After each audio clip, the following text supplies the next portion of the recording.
Folks, Black Star Network is here. Hold no punches! I'm real revolutionary right now. Support this man, Black Media. He makes sure that our stories are told. Thank you for being the voice of Black America, Roland. Stay black. I love y'all. All momentum we have now, we have to keep this going. The video looks phenomenal. See, there's a difference between Black Star Network and Black-owned media and something like CNN. You can't be Black-owned media and be scared. It's time to be smart. Bring your eyeballs home. You dig?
Today is Friday, May 31st, 2024. Coming up on Roland Martin Unfiltered, streaming live on the Black Star Network. Convicted felon Donald Trump slams the judge in the judicial process after a New York jury found him guilty on 34 counts. We'll show you some of his incoherent and rambling senile remarks.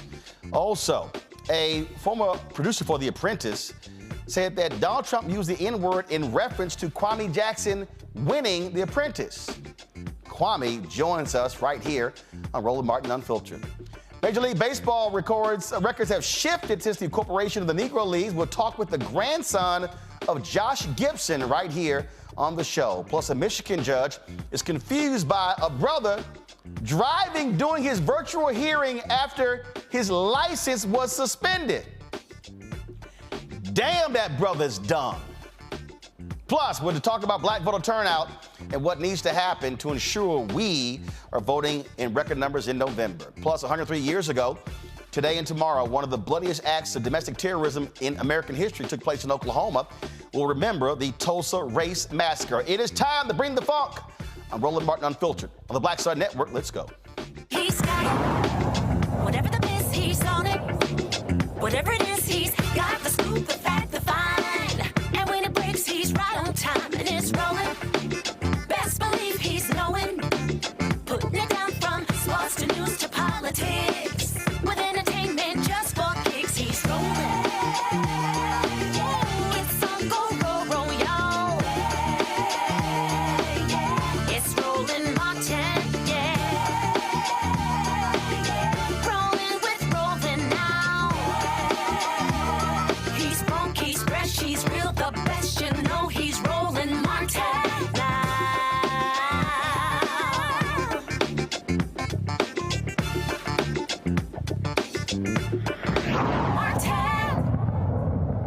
For the last 26 hours, you know, it's been the killing Donald Trump, being referred to as a convicted felon.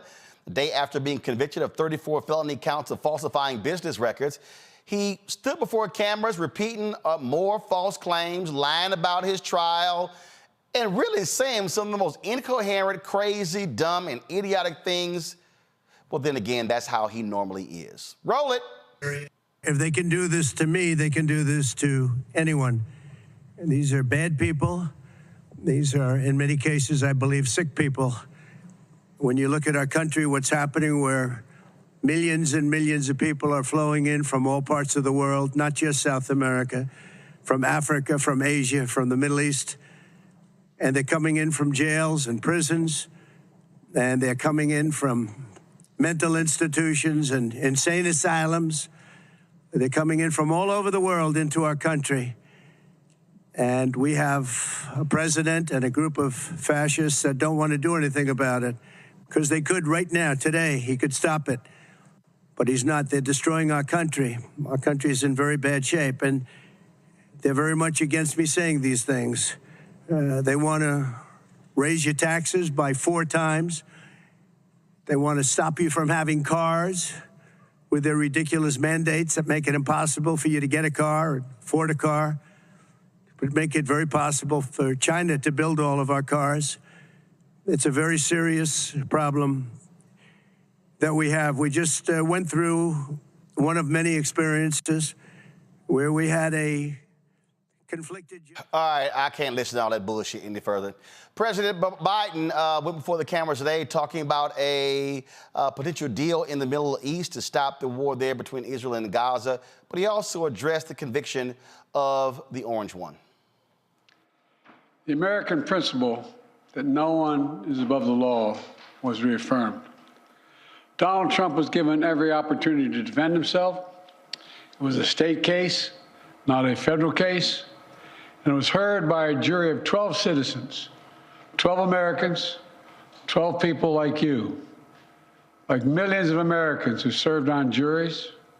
This jury is chosen the same way every jury in America is chosen. It was a process that Donald Trump's attorney was part of. The jury heard 5 weeks of evidence, 5 weeks. And after careful deliberation, the jury reached a unanimous verdict. They found Donald Trump guilty on all 34 felony counts. Now he'll be given the opportunity, as he should, to appeal that decision just like everyone else has that opportunity. That's how the American system of justice works. And it's reckless, it's dangerous, it's irresponsible for anyone to say this was rigged just because they don't like the verdict. Our justice system has endured for nearly 250 years, and it literally is the cornerstone of America, our justice system. The justice system should be respected, and we should never allow anyone to tear it down. It's as simple as that.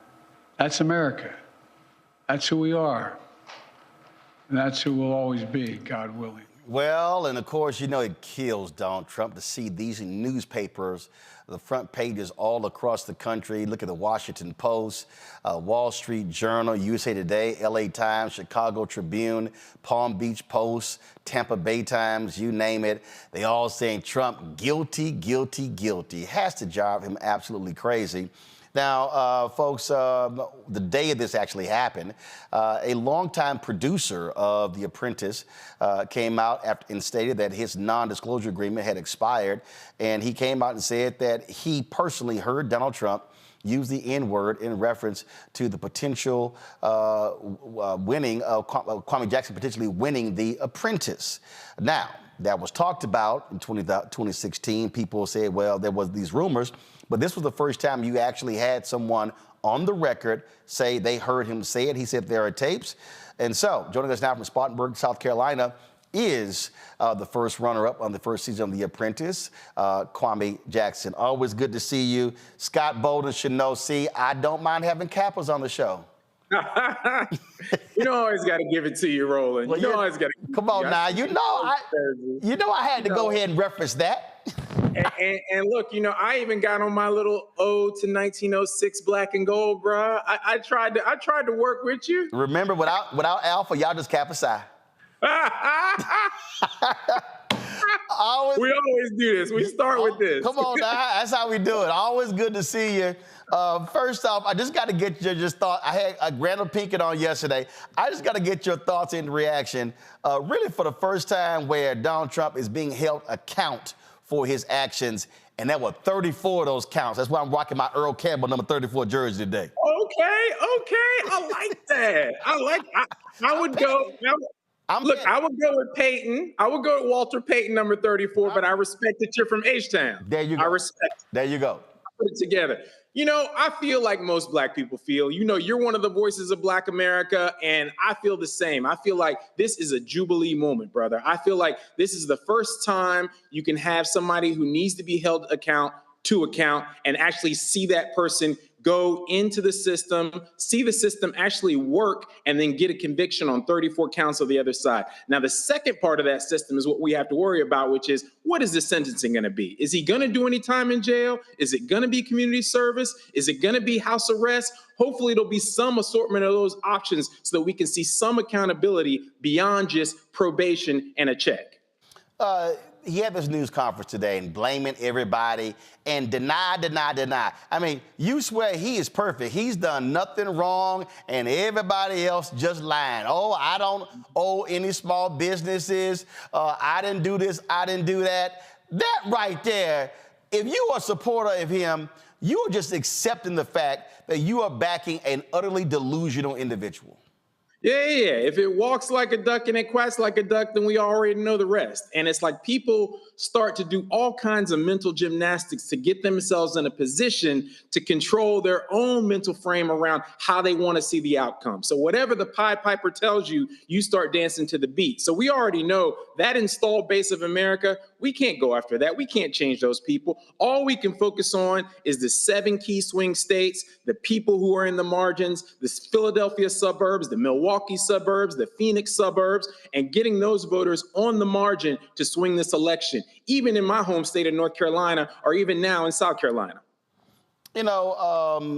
I've been interfacing with a lot of people on social media. Folks obviously have been talking about this. We've been getting a big kick out of this. There are all sort of memes that have been going around. I saw a pretty funny one. Somebody where do y'all have that photo of the Trump shoe? Y'all had that photo. Somebody.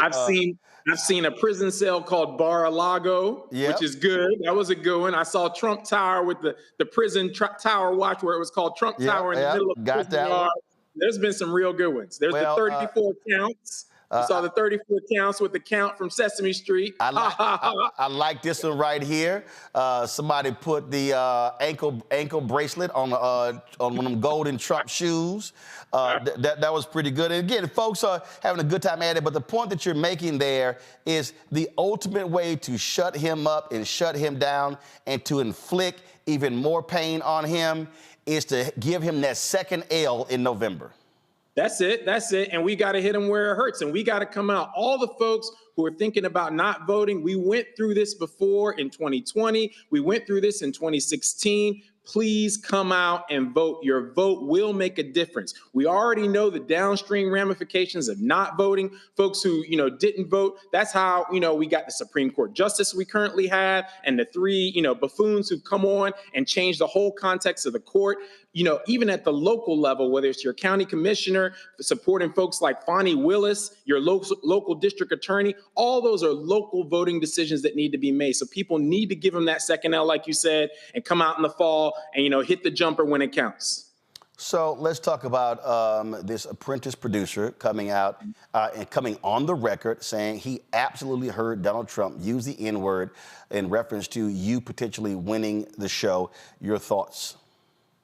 Well, number one, he didn't say it to my face. Let's be very clear about that, because that's not going to work out the way he thinks it's going to work out. So I never personally heard it, but Bill Pruitt is a producer who was on the show. He was a friend. He was always a stand-up guy. And, 20 years later, look, it's a day late and a dollar short. So he's not going to get any profiles encouraged, John F. Kennedy style, from me for coming out, 20 years later when he had that information that could have helped the election. I always talk about, in the spirit of Memorial Day, right? Who do we give medals of honor to? The people who show courage, people who run towards charging the hill, or the people who hide behind the machine gun? So for me, Bill Pruitt, he hid that information for a long time, regardless of NDA, because leadership and courage is stepping up in the moment and making a decision that may even be with a detriment to yourself. So, Bill, I love you, but, that's not necessarily going to get you, a lot of love with me. In regards to what he actually said, using the N-word, that's not even the question we should be asking, whether it happened, whether it didn't. That's very like fifth grade energy. Ooh, your mama's so fat jokes on the bus. That's not what's important, whether he called me the N-word or not. What's important are the downstream ramifications of his racism, creating that environment of permission, creating that permission structure for America to go to its most evil places. We saw that in Charlottesville. We saw that with migrant commentary and things he said. We've seen that with the rollbacks of DEI initiatives at my alma mater, UNC, at my other alma mater, Harvard. We saw that with Claudine Gay, the president of Harvard, losing her job. We've seen it in so many other areas where racism has been given that permission structure, and that language really started with Donald Trump. So his use of the N-word is really an avatar for America's acceptance of racism. We are okay with both overt and covert racism, and that's a hard, cold reality of what we need to face, and it presents an opportunity to do the work to pull ourselves out of that hole. Well, it's interesting you have Pruitt who says that this is on tape, but Mark Burnett is like, oh, this is not on tape at all. Look, I don't think for a second that Mark Burnett would even release those tapes. He's done everything he could to protect Donald Trump and supporting him for the past 8 years. Yeah, Mark Burnett, look, has never been, some huge fan of mine. I've never been some huge fan of his. I feel like he's always focused on protecting the Apprentice brand, protecting Donald Trump, and focusing on his money and his next producer deal. So Mark Burnett also is not going to get a profile encouraged from me. I heard that Mark Burnett sold his production rights for The Apprentice to one of the big Hollywood houses, and supposedly they have the tape. But, a lot of my friends are saying, oh, maybe I should initiate some sort of lawsuit to create the reason to have these tapes come forward. So we'll see. I don't know. But, my thing is, it's not about the N-word. It's not even about me. I'm a big boy. It's not like the first time I've never heard that word or et cetera. But we know he didn't say it to my face. What it's about is the fact that we've created that permission structure in America to go ahead and do whatever you want to do in regards to race, whatever you want to do in regards to policy, whatever you want to do in regards to funding. And that's the detriment that's happened here in America that we really need to fight. So just want to be clear, you are considering or will consider a suit that potentially could force these tapes to be released.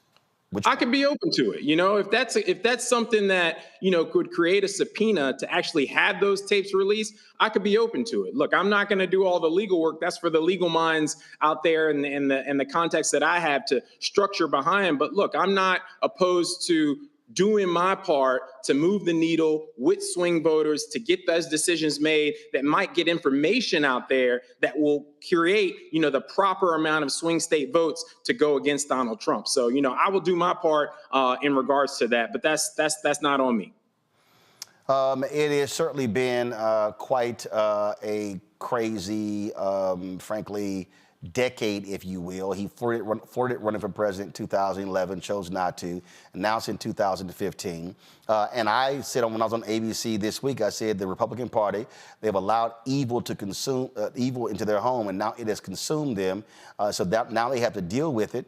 But the reality is, what I also say to a lot of our folks and conscious folks who are white, Latino, Asian, Native American, that what this man wants to do, there is no bottom. He has no bottom. There's no such thing as, oh, he'll learn his lesson, even when it comes to this guilty plea. And so to inflict pain on him is to do the one thing that he absolutely despises, being publicly ridiculed and losing. Yep, I definitely agree with that. The fact that what we can do is to do our damage at the poll in November. We can definitely do that. We also can do our damage by what we did to get this court to move forward with those 34 convictions. So essentially we've done that part, but now, like I said, let's hope that the sentencing is just as hard. But being able to constrain Donald Trump, to constrain his freedom of movement, his freedom of travel, his freedom to communicate, that's going to be something that he's never experienced in his life. And that's what I'm actually frankly looking forward to, because he pursued people like the Central Park Five with that same scarlet letter C, right? Convict, somebody who can't be trusted. You're a felon. You've done all these things wrong. You are evil. You're scum. He put that scarlet letter C on that Central Park Five, and now he has to wear that Central Park, that scarlet letter C that he tried to put on them, and he has to experience the system that he tried to put people in who rightly did not have any reason to be in there. That's something, a false narrative that he pushed that essentially now is coming back on him. All right, then. Kwame, always good to see you. And folks keep asking me if I'm going to bring my ascots back. Are you still doing your line of ties and stuff like that? You know, those are collector's items now, Roland. It's all about if people could find them, they have to find them like on eBay or whatever. But no, it was a good run, made a little money, and, moved on to other ventures. All right, then. Well, look, always good to see you. Keep giving them hell.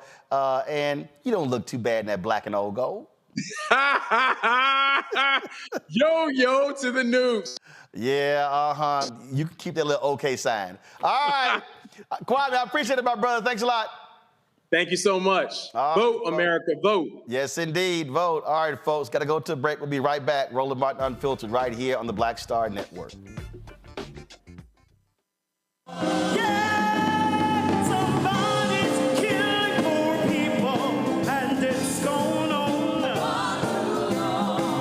When COVID happened, poor people were dying at a rate already of 800 people a day.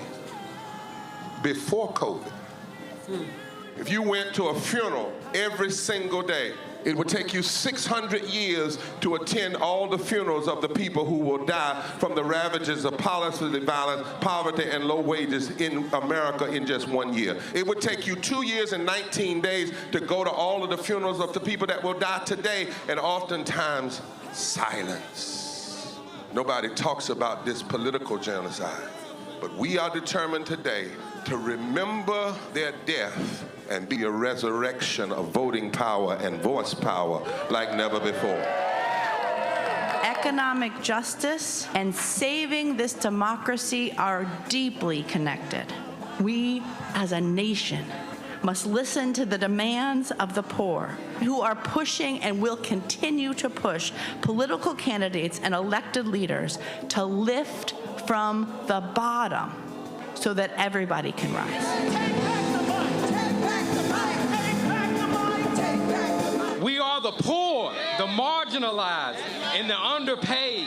And we are taking one step forward to say that everybody has a right to live. Poverty is not the fault of those who are impoverished. It is caused by those who make the policy. There are over 135 million poor and low-wage, low-income people in this nation. The biggest block of potential voters by far is low-income, low-wage voters.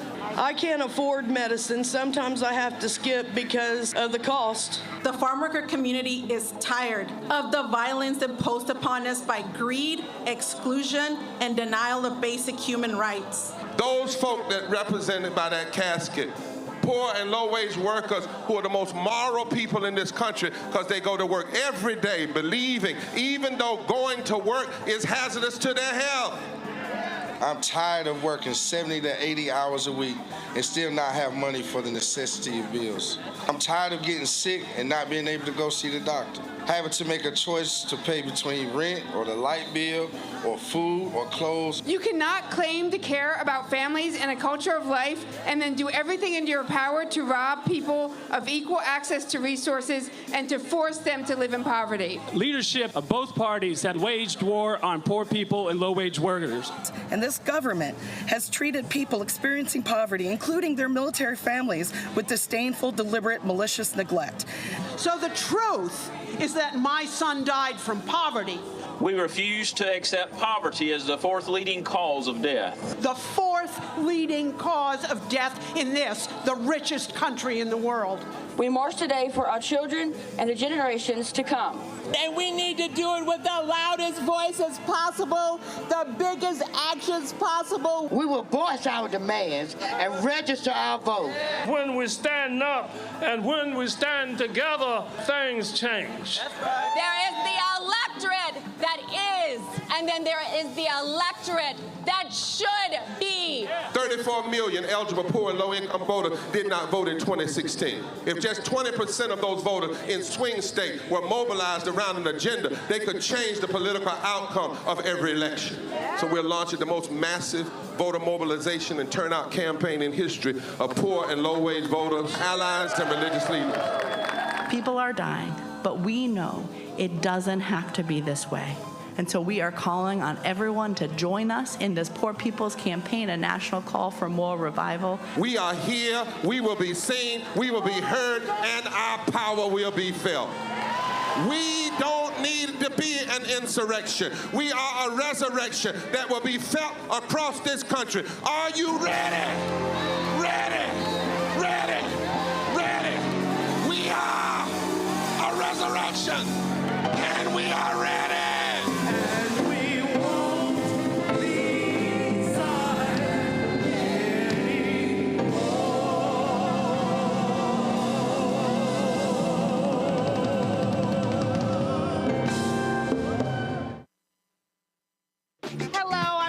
Mitchell, a news anchor at Fox 5 DC. Hey, what's up? It's Tammy Roman, and you are watching Roland Martin Unfiltered.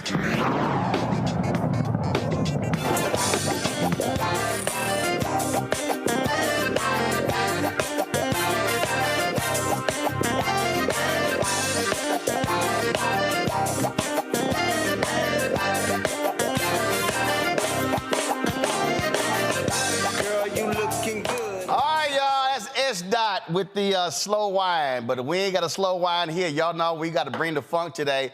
Ooh, I am loving all of the videos and the memes just dogging Donald Trump. Hillary Clinton had this to say last night. Thank you. Thank you so much. Anything going on today?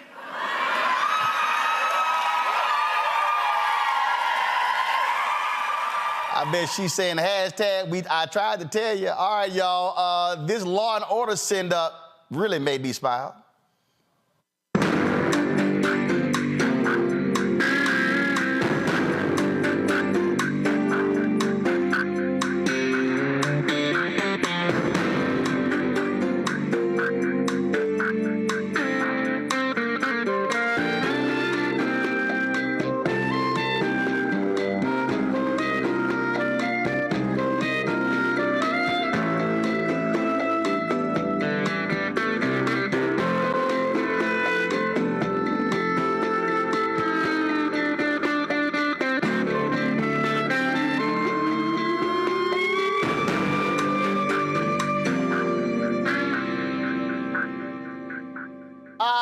This came from The Tonight Show. I paid hush money because I've had a lot of fun. I fought the law, and the law won. I'll be taking naps until it's all done. I fought the law, and the law won. Somehow I'm still allowed to run. I fought the law, and the law won. I fought the law, and the law won.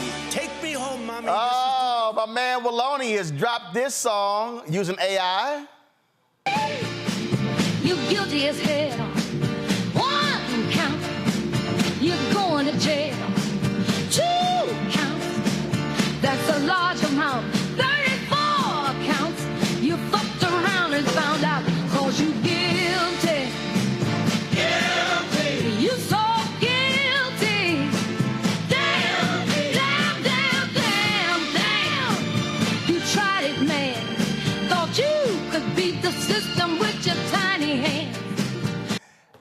And the folks at 11 Films, they were up all night dropping this video.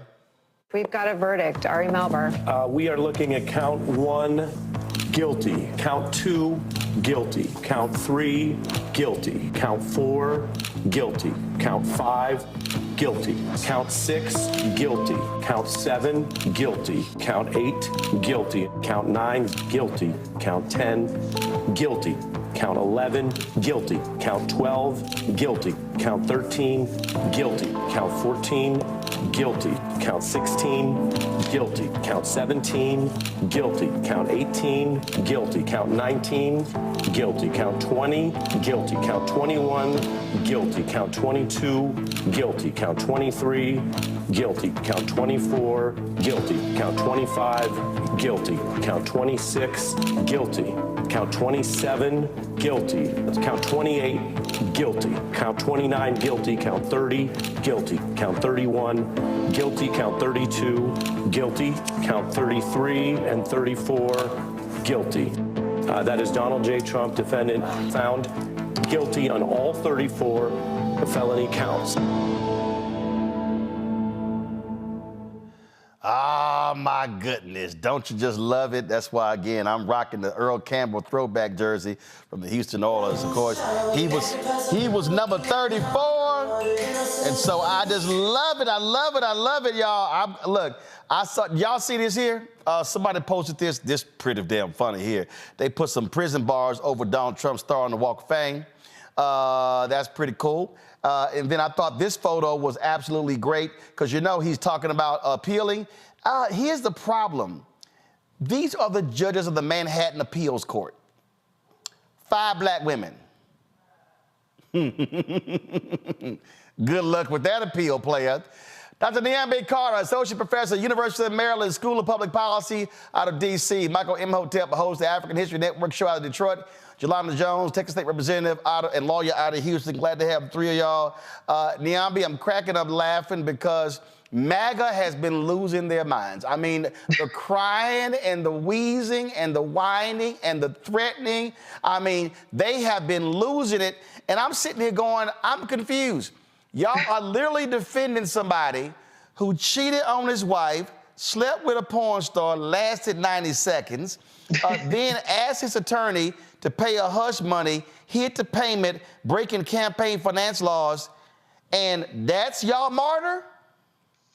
Well, I mean, we know this has never been about values or someone being conservative or a traditional family man. This is about white male power. And what they're really crying about is the fact that a white man like Donald Trump, who they think of as infallible and all-powerful, faced any kind of repercussion or consequence.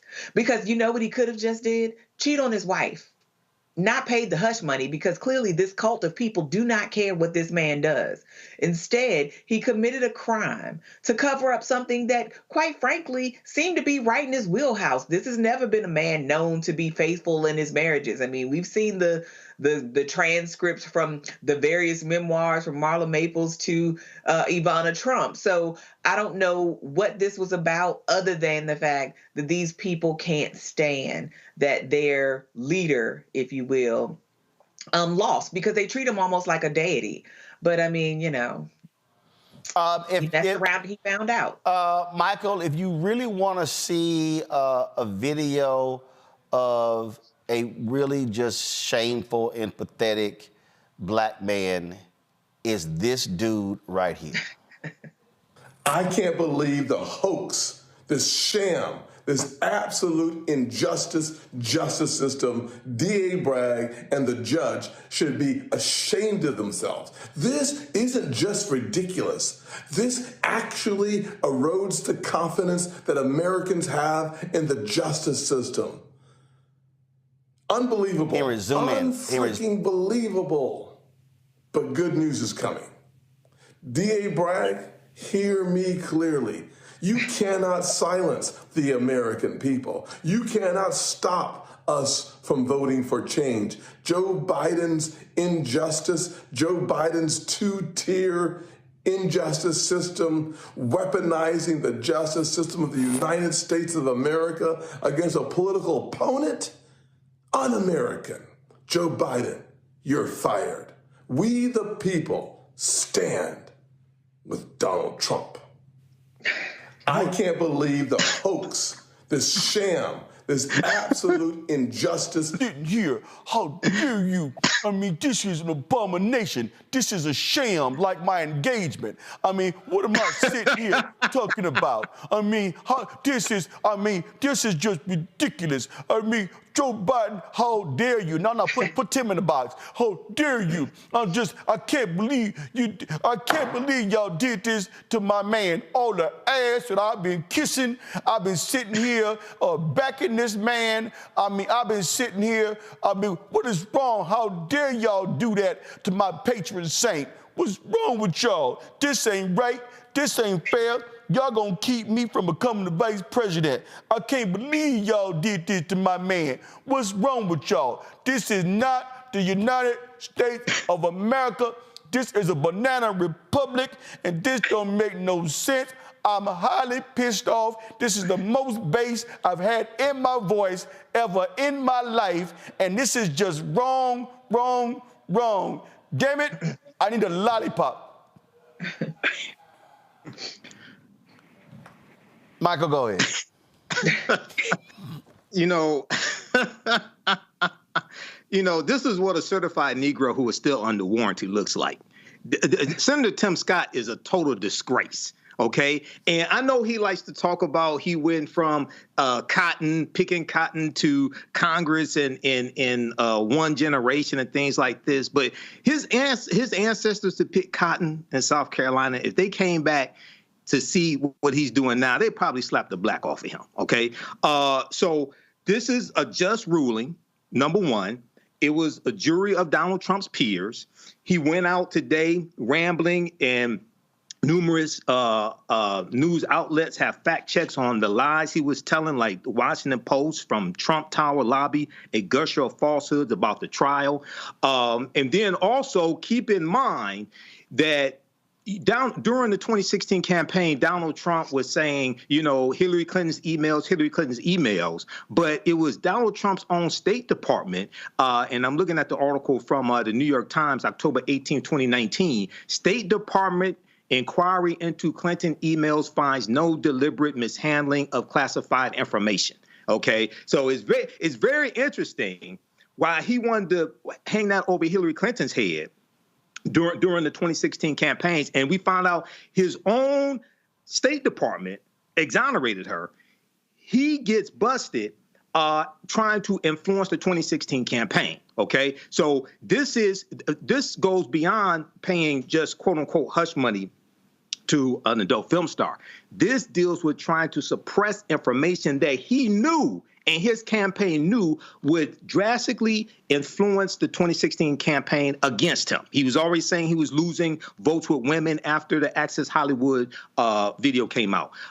We have to use this as a teaching opportunity, because these videos and things like this, these are good. But if his ass wins the presidency in 2024, we're all going to be crying. Okay. And then lastly, I saw the picture and the meme that you posted about the 5 African-American female judges. I posted an article about this. There are 5 of 21 appellate court judges.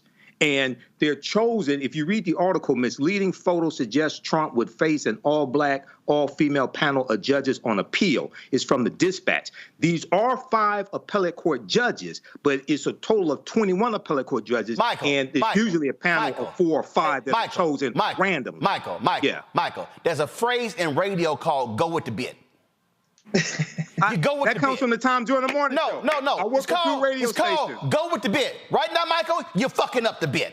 Okay, we don't need you explaining. You can go with the bit, but you also Michael, go with the bit. Don't mess the bit up. You got I read an article in the Dispatch, and there are actually 21. Michael, go with the bit. Don't fuck up the bit. Okay, I got it. Okay, no, Michael, go with the bit. Okay, I know there are 21 judges. No shit, I Googled it, but go with the bit. I'm providing evidence. Damn, you Sigmas, yo, fuck shit up. Go with the bit. No, we don't. Yes, you do. No, all right. We bring the go with the bit. Anyway. All right. Now, if y'all want to see somebody totally out of control, is crazy deranged Megyn Kelly. This is her last night on News Nation. And talk about just trying her best to kiss Trump's ass. Organization wrote down legal expenses from the drop-down Adobe menu, and that made as much sense as anything else because hush money wasn't an option. He was paying his lawyer who had made the payment to Stormy Daniels, and he was, I believe, reimbursing her, though he denied that, reimbursing him, though he denied that on the stand. I don't think there's anything wrong with doing that. I think you pay your lawyer money because he outlaid money for you. You could easily classify that as a legal expense. No matter what it's for, right? Even if it's illegal conduct, you can just put it's a legal expense, right? This wasn't illegal. There's nothing illegal about paying hush money for an NDA. It's done There's not. all the time. But when you're doing it to protect your campaign, it is. That's the difference. No. What law are you citing, Dan? Campaign finance laws. You're not allowed to give the... You don't know what you're talking about. What are you talking? You're wrong. Explain to me. Let me explain to you. Tell me what I'm getting wrong. Tell me what I'm getting wrong. When you're spending $130,000... I'll explain. Go ahead. I get it, because you're saying that there are limits to the campaign contributions somebody could make, and this has exceeded them, and then they hit it. I understand. That's his theory. However, this has been wrong from the start. Yeah. It does not amount to a campaign contribution if it is the kind of payment that could ever be made outside of the campaign context. That's not the standard. The standard is substantiality. It's not. It's substantiality. No, it's not. Yes, it is. You're wrong. Okay. No, it's not. Well, I guess we're going to have to agree. There's been Supreme Court precedent on this. Talk to Brad Smith, who was the Jelana, she can just run her damn mouth all day. Here's what we know. His ass guilty. 34 times. Absolutely. But here's what's killing me, man. I swear on my mama, I need some grapes, some crackers, and some brie to go with all this damn whining that they're doing. It makes not a lick of sense. And first of all, I don't know why they're whining, because other people, because my other job as a part of being a state representative is I'm a criminal defense lawyer for 29 years. When you get convicted, they normally give you bond conditions. You don't get to just walk free, keep your passport, go and speak everywhere, talk bad about the judge. You don't get to do that. Other people would be locked up. So they should be shouting hallelujah that he's getting special treatment. That's one thing that's incredibly bothersome to me. They talked about Mark Burnett. I don't know if you remember this, Roland, but I was on a show called Survivor. And back on Juneteenth of 2020, a number of black survivors sued, well, we started negotiating and threatened to sue Survivor, Mark Burnett, Jeff Probst, because they were anti-black. And as a result of that, all of a sudden you see diversity. So I have the documents if you ever want to talk about that. So Mark Burnett, even in other shows that he has had a bias against black people specifically. So this whole 34 counts, most times that doesn't happen, right? You have a whole bunch of counts, they throw something out. The evidence against Donald Trump was so pervasive and so overwhelming that even people on the jury who supported his dumb ass voted to convict him. So I'm sick of the whining. I'm gonna need for them to stop doing all that. And as the gentleman said, the first person that you talked to, what we need to do is we need to vote. And the reason that we need to vote is because 2 Supreme Court justices are gonna be on the ballot. They just are. Alito and Thomas are old. And if Donald Trump wins, he's gonna put some young ass people on the Supreme Court, and they're gonna be there past the lifetimes probably of our children. And if you think that we can't go back to how it was pre-Jim Crow, where they're lynching, then we need to worry, because the people that are going to get the most stepped on are us. It's always black people. When he was talking last night, he was talking about letting people come in from Africa. Newsflash. And notice he said all these countries that the Republicans hate, and Muslims, he said, but he didn't say Europe. So it's fine for us to let people come in from Europe. I wonder why that is, because they white? Maybe, but you don't want Hispanics, you don't want black people, you don't want Muslim people. He is going to exact revenge on us. So we know what happens when we stay home. It happened in 2016. Yep.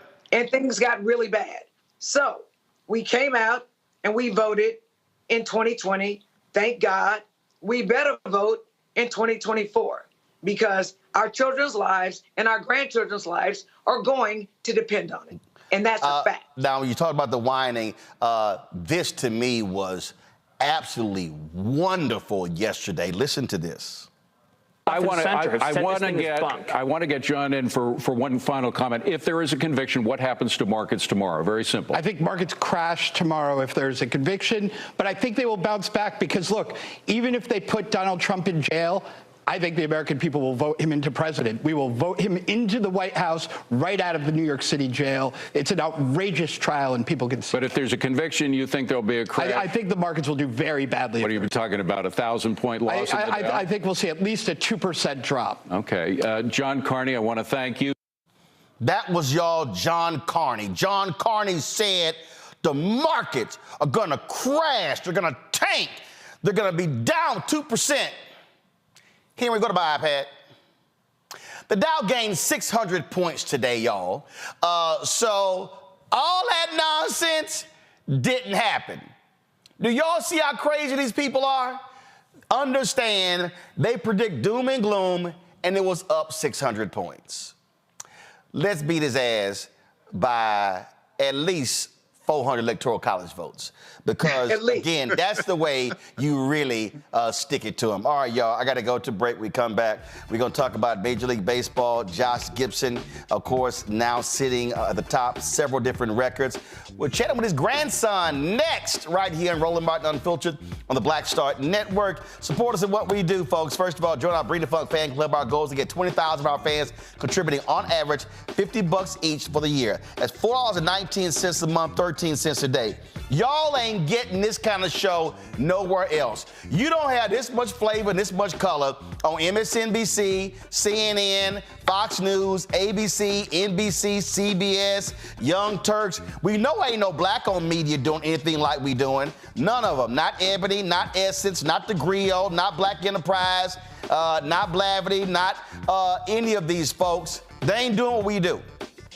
This show 2 hours a day, plus our weekly shows, the content we do, the Rolling with Roland interviews that we do with all kind of great folks. Mark Curry is in the control room right now. Y'all, he's performing in D.C. this weekend. Go to the app. You can see my one-on-one interview with him. Y'all, ain't nobody doing this here.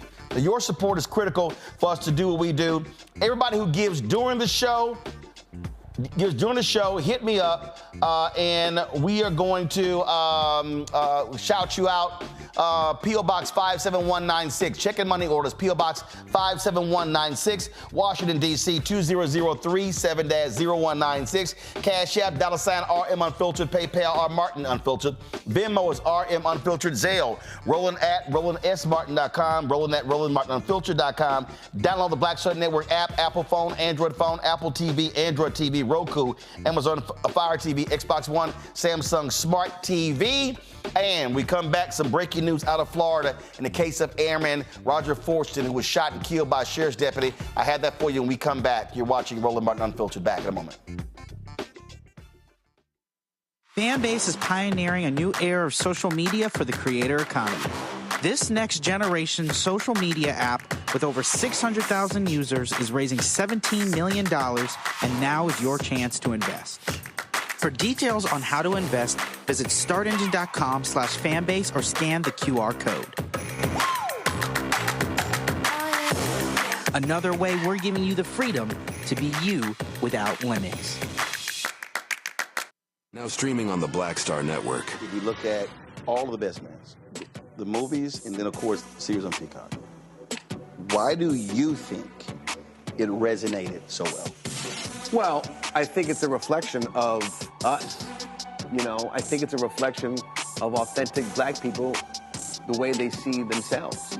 And in some instances, aspirationally so.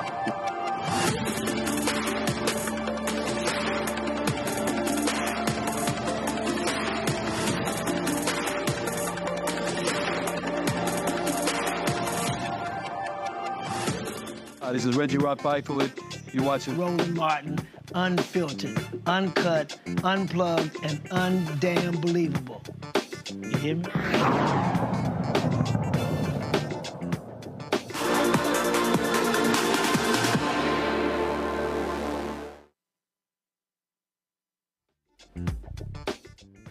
Folks, breaking news out of Florida. The deputy sheriff who shot and killed Airman Roger Fortune has been fired. He has been fired by the sheriff's department for using unreasonable deadly force. The sheriff's office have made this decision, made this announcement today, just moments ago. He's Okaloosa County Sheriff Eric Ayton fired Deputy Eddie Duran, who shot Fortune on May 3rd after responding to a domestic violence call. This is the body cam footage here when he showed up on the scene.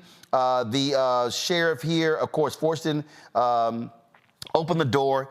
Only then the deputy yelled, "Drop the gun." The sheriff's office said in the statement, Mr. Fortune did not make any hostile, go to my iPad, this is from Associated Press. Mr. Fortune did not make any hostile attacking movements, and therefore the former deputy's use of deadly force was not objectively reasonable. This tragic incident should have never occurred. The objective facts do not support the use of deadly force as an appropriate response to Mr. Fortune's actions. Mr. Fortune did not commit any crime by all accounts. He was an exceptional airman and individual.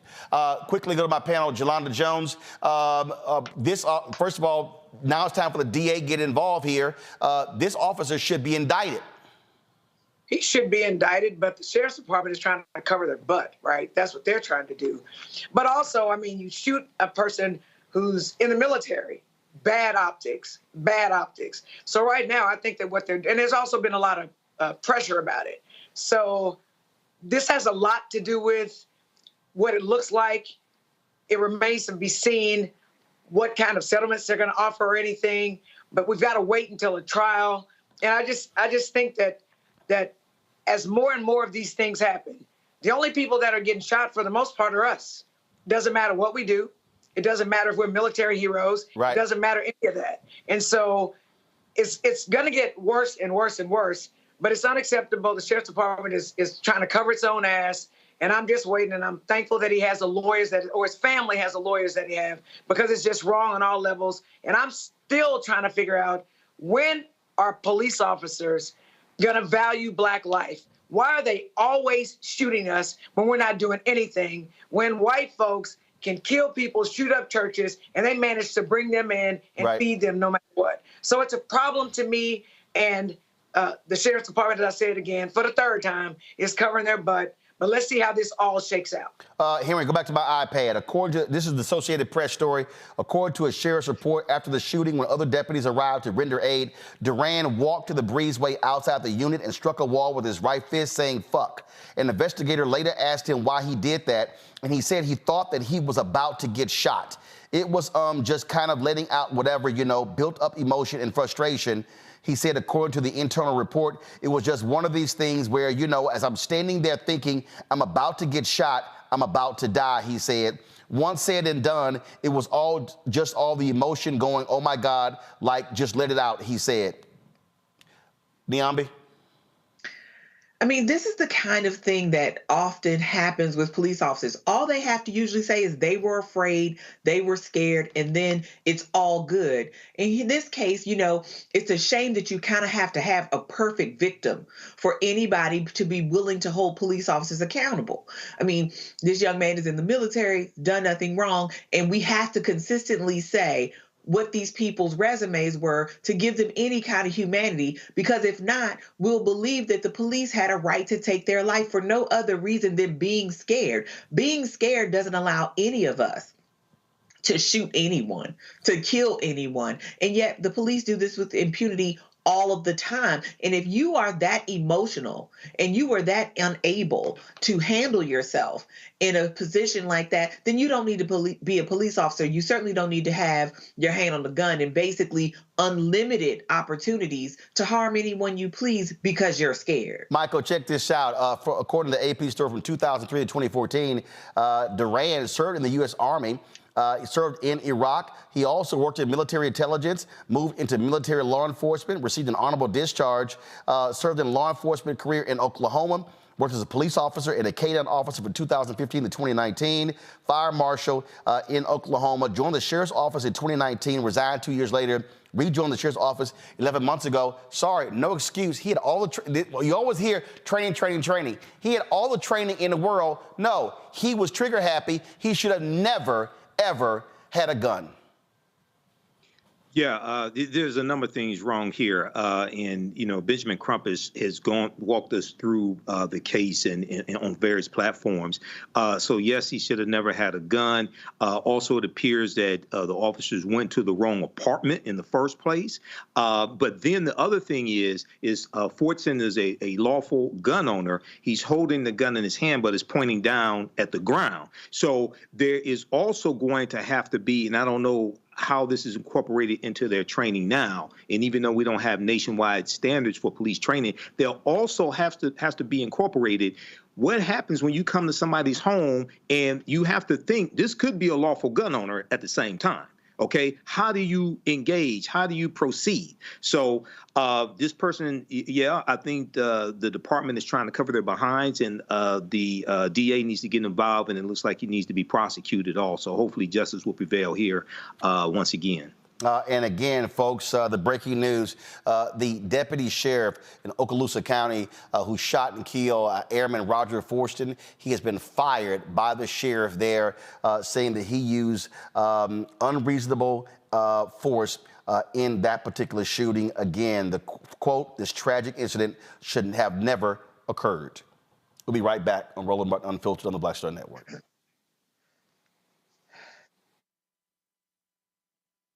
First, President Barack Obama's road to the White House. We got about 500 copies of the book available. And so this actually is all of the coverage of the 2008 election. But the other thing is this here. I talked to folks like Malik Yoba, Hill Harper, Erica Alexander, Kevin Lau, Spike Lee, Tatiana Ali.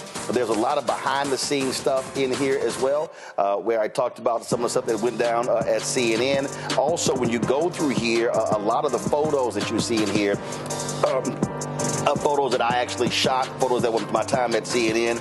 And so what I decided to do, because one, I published the book and I own it myself, is that so I said, you know what, I'm going to slash the price to $10. I'm not reprinting the book. So once we are sold out of these 500, that's it. They're gone. So you can go to RolandSMartin.com/the-first to get a copy of this book. Everybody who orders this book through the website, not on Amazon, only through RolandSMartin.com. I will personally autograph and mail you a copy of this book. It's all of the coverage, the actual interviews that I did with him. And just to show you, of course, when it came out, there's actually even in here the interviews that I did with him and Michelle Obama, which won TV One cable networks its first 2 NAACP Image Awards. And so all of that for $10. Go to RolandSMartin.com, the first, and order your copy today. Hi, I'm Jo Marie Payton, voice of Sugar Mama on Disney's Louder and Prouder Disney Plus, and I'm with Roland Martin on Unfiltered. All right, folks, the Negro Leagues announced that they're going to be integrating the records. Sorry, Major League Baseball is going to be integrating the Negro League records into their records after segregating them all of these years. That's right, it took a 3-year research project by Major League Baseball to do this. As a result, Josh Gibson, the great hitter and player in the Negro Leagues, he is now going to be Major League Baseball's career leader with a .372 batting average, surpassing that of vehement racist Ty Cobb, his .367. He's going to be leading in several other categories as well, including career on-base percentage. That's going to be another one he'll be topping. And other Negro players will be also career slugging. Other Negro players are going to have their records also recognized. Josh's grandson, Sean Gibson, joins us right now. Sean, glad to have you on the show. Of course, Alpha, the brothers reached out to me from the national office, and they said, hey, get Frat on the show. And I said, Alpha's always welcome on this show. So just get your initial thoughts on Major League Baseball. Let's be real clear. The real Major League stars were in the Negro Leagues, but for Major League Baseball to do right by these players for fans and for the future. Yeah, you're right. We never considered the Negro League Baseball players. We always been considered major leaguers to our family. But Wednesday was a great day, not just for Josh Gibson, but for all the Negro League family members. This is a long time coming. As you mentioned, this actually started in 2020. The commissioner made the announcement to include Negro League stats into Major League Baseball record books. And now we're here 3.5 years later, and it's finally done. So it's a great day for Negro League family members, Negro League families, Negro League players, as well as fans. So I'm glad to see this happen. And for so many people, and I've said for years and told folks, listen, they called the major leagues, but the Negro Leagues, they were not minor. Because when you look at the MVPs after Jackie Robinson came in 1947, the Negro League players won that almost every single year. They were the most talented players. And in fact, the records also show when the Negro League teams play the major league teams, they beat them more than any other time. Yeah, you're right. I mean, you look at the ones who made it to the majors. You're looking at Willie Mays, who played with the Birmingham Bears, Hank Aaron. Of course, the biggest name of all, Jackie Robinson. You know, as you mentioned, those players came from the Negro Leagues, and they were some of the most famous names in Major League Baseball. So a lot of the Major League Baseball players, look at Satchel Paige. He came in his 50s and played in the major. So the top black players that we talk about now played in the Negro Leagues. And you're right. Some of the greatest baseball players that ever come into the majors came from the Negro Leagues, and now they're finally being recognized. It's unfortunate, though, that these records are coming down because, of course, most of the players are gone. But, you know, I know they're up in heaven celebrating and saying finally and about time that this is finally going on and this has happened in Major League Baseball. Questions for our panel. Michael, you first.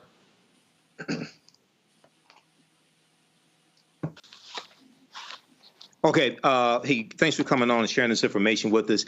Can you talk about the gentleman's agreement going back to 1887 that actually banned African-American players from Major League Baseball, because you did have African-American players before 1887. Can you talk about that some, please? Yeah, for sure. Yeah, you're right. With this ban, you know, we all know who's the famous first baseball player, Moses Fleetwood Walker, right? And we all know he was the most famous in the early 1800s. But again, with segregation going on, it just has that time that happened that they wouldn't allow nobody else, you know. And I'm pretty sure Moses was probably, you know, one of the dominant players back then. And they knew that African-American players can play this game either with the white players or even better. And it was said that, you know, they stopped it back then. But as we all know, Kennesaw Mountain Landis, who was the commissioner of Major League Baseball, denied over 3,400 African-Americans to participate in the major leagues.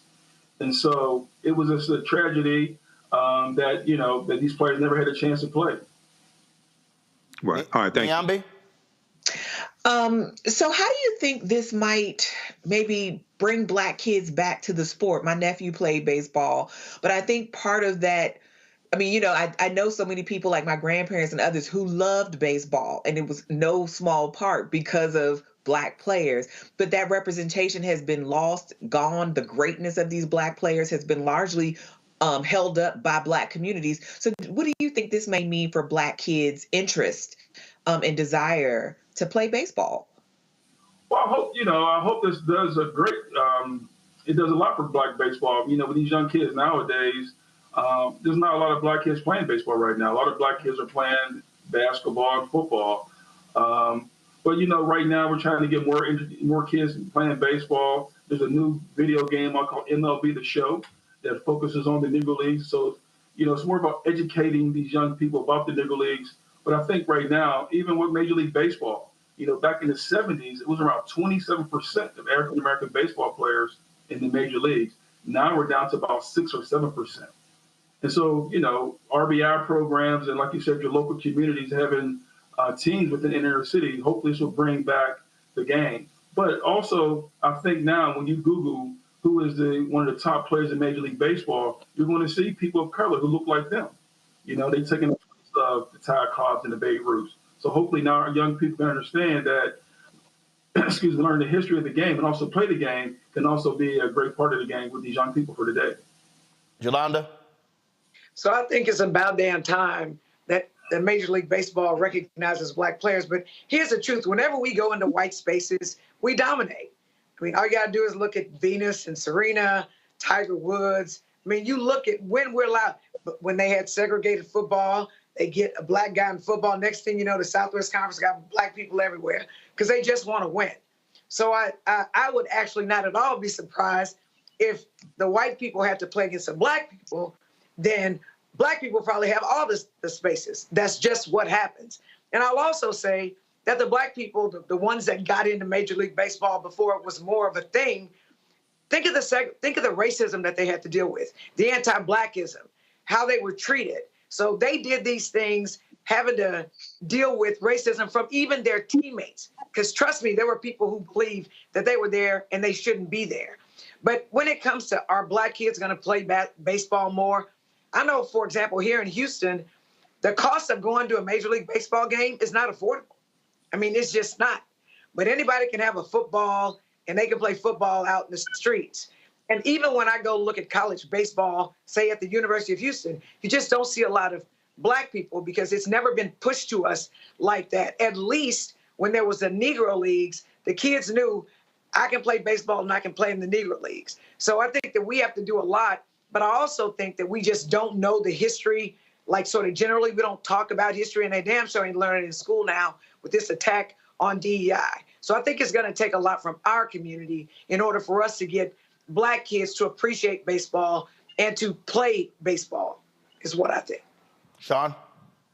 Well, you made a lot of good points. I mean, the first thing is, as you mentioned, that, the segregation, right? I've been talking about this for the past 2 days. One thing I want people to understand is that when you see the Negro League stats, they earned those stats. They weren't given those stats, they earned those stats. When Josh Gibson did 466 in 1943, he earned that. And as you mentioned, Negro League baseball players had to endure a lot just to even get to the game and play the game. They had to endure racism, not being able to go to certain hotels, not being able to go to certain restaurants, dealing with the KKK. And they had to endure all of that and still go to the stadium and still play the game at a high level. Major League Baseball players had to do all that. And so when you talk about the difference between Major League Baseball players and Negro League Baseball players, our guys had to do over a lot of trials and tribulations just to play the game of baseball and play it very well. But for our young people, though, again, like you said, the main thing is right now is that now they will be able to see, do the research, understand. And I think the most important thing is that we have to understand the Negro Leagues is not just about stats. It's a whole bunch of history that come with the Negro Leagues. It's all about the history as well of the numbers. It's not just the numbers, but it's also the history as well. Well, absolutely. Well, this is absolutely fantastic. I'm happy for all the descendants of Negro League players, and again, for the new generation of folks to understand and appreciate the fantastic play of these athletes. And so it's always wonderful. For folks who don't know, are there any statues or monuments out there for Josh Gibson outside of the Negro Leagues Museum in Kansas City that if people want to visit, can you tell them about that? Yeah, there's several. There's a statue in D.C. At the Nat Stadium. People always ask, well, why is there a statue of Josh Gibson in Washington, D.C.? Because the Homestead Grays actually played half their games in Washington, D.C. It was a gentleman's agreement to play half their games in Washington, D.C. There's several landmarks here in Pittsburgh as well. But for all the other Negro League baseball players, there's several landmarks in different cities. St. Louis has a Cool Papa Bell statue, Wilmington, Delaware, Judy Johnson. So there's a lot of things coming up. And actually, coming up this month, Roland, you may or may not know, there's a huge game going on in Rickwood at the Birmingham, which is the oldest stadium. Which is the oldest stadium in the Negro Leagues. And so I co-founded an organization called the Negro Leagues Family Alliance, which is a group of family members who are working together as one voice. We will be in attendance there. Hopefully Willie Mays will be there. And we have two of our other players, Mr. Ron Teasley, who's 97 years old, who plays the New York Cubans, who will be there. So we're very excited to celebrate that at the oldest stadium in the Negro Leagues in Birmingham. And that's taking place on Juneteenth, correct? June 20th, yep. June 20th. All right, then. Sean, we appreciate it. Thanks a lot, Frat. Thank you. Appreciate it. All right, folks, we come back. Some sad news. The first grandmother, Marion Robinson, Michelle Obama's mother, has passed away. We'll tell you about that when we come back. Also, we'll talk about Black Voter Turnout. I've been telling y'all what the fundamental problems are. We are not voting our numbers, and it's costing us politically. We're going to break that down in the second hour of Roland Martin Unfiltered on the Black Star Network. Back in a moment. Now streaming on the Black Star Network. We look at all of the best mans, the movies, and then, of course, series on Peacock. Why do you think it resonated so well? Well, I think it's a reflection of us. You know, I think it's a reflection of authentic black people, the way they see themselves. And in some instances, aspirationally so.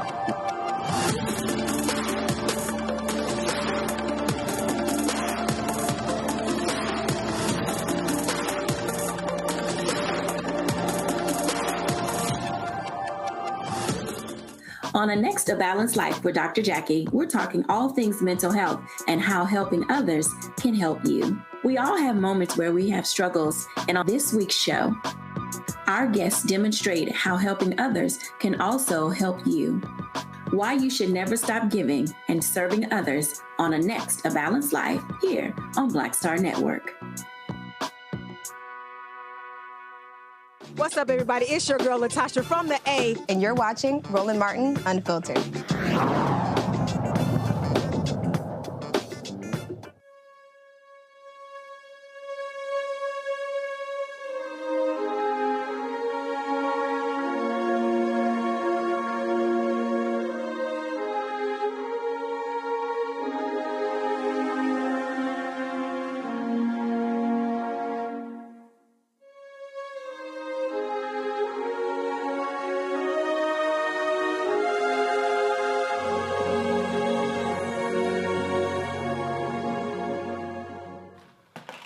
Folks, Marion Robinson, the mother of Michelle Obama, passed away today at the age of 86 years old. Many folks, of course, remember her traveling to the White House to stay there, along with her daughter, her son-in-law, as well as their two children.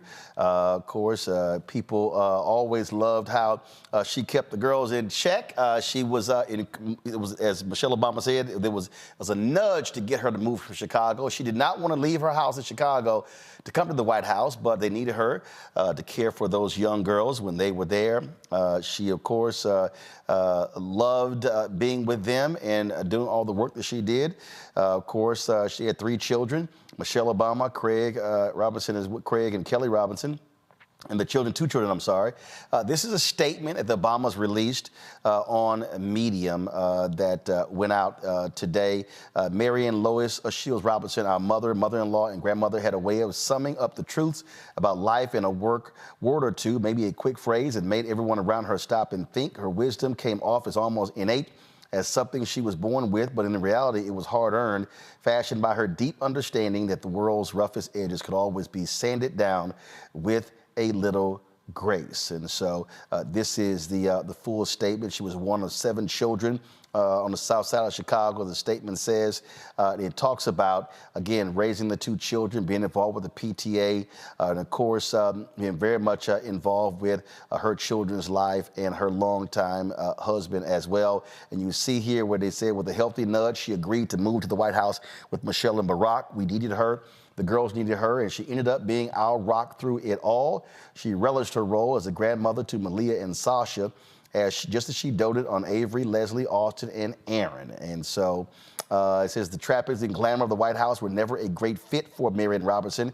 Just show me how to work the washing machine, and I'm good, she'd say.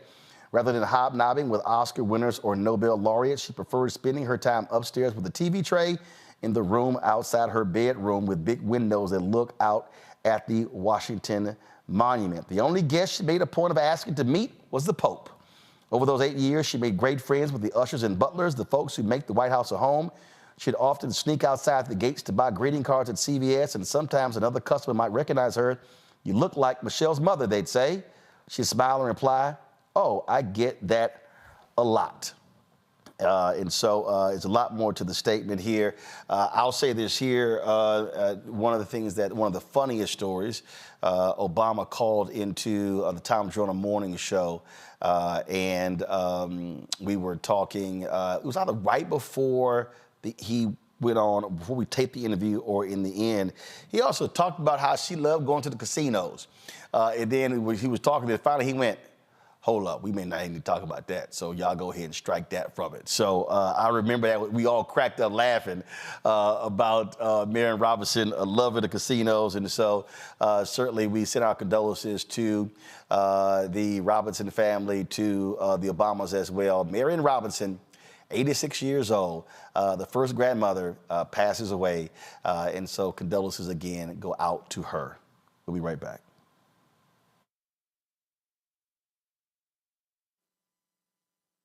When you talk about blackness and what happens in black culture, we're about covering these things that matter to us, speaking to our issues and concerns. This is a genuine people-powered movement. There's a lot of stuff that we're not getting. You get it, and you spread the word. We wish to plead our own cause.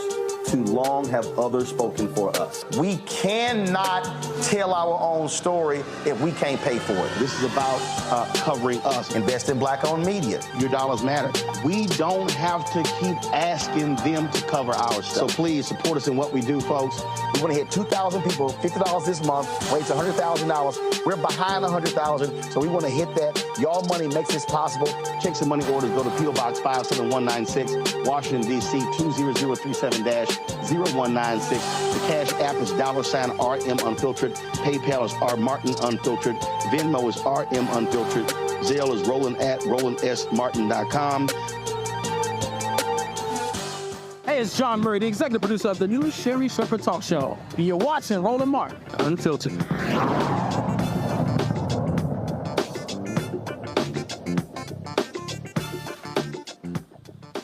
Y'all have heard us talk about all day the importance of voting. We focus on that a lot. You've heard me say repeatedly, voting is not the be-all to end-all. But what is important for our folks to understand is that, unfortunately, what we are not doing is using all of our power. Over the last several election cycles, black voter turnout has been down. Look, now we totally understand that because the historic election, the nation's first black president, caused record numbers in 2008 and 2012. Now we're seeing those numbers drop back towards pre-Obama levels. But here's the problem with that. And this is where the percentage of votes that Trump got in 2016 made the difference. When you see black turnout drop, then that actually makes the 8, 10, 12, 14% that he got even more important. We're seeing right now, of course, a lot of these white polls talking about he's going to get 20, 23%. None of the black polls show that. But the problem that we have to understand is that whether we're talking about Biden versus Trump, whether we're talking about Jeff Landry becoming that MAGA Trump-light governor in Louisiana, whether we talk about what's happening in other states, Kemp in Georgia, or county level, mayors or whatever, when black people are not maximizing our voting power, what we're doing is we are making it possible for folks who do not support our positions, who do not stand with us, to then have power and for them to then be able to determine our fate. I made that particular point as the elections were going on in Louisiana. Activist Gary Chambers was on the show talking about that. Gary posted this, give me 1 second. He posted a series of things on Instagram talking about this very issue. We kept driving this point home, and you know what? A bunch of other black media was real silent. And see, so my problem for right now is I don't want to see these black media people right now doing stories and posting tweets about what's happening in Louisiana if y'all wasn't saying a damn thing before he got elected. And it's a whole bunch of folks out there now complaining about the bills being passed, the power grab that he's involved in. And guess what? They were real silent when it came to trying to get people actually registered to vote. And so what do we now have? We now have a far right-wing MAGA Republican who is seizing power because they now have a supermajority in the legislature, and so they can do whatever it is that they want.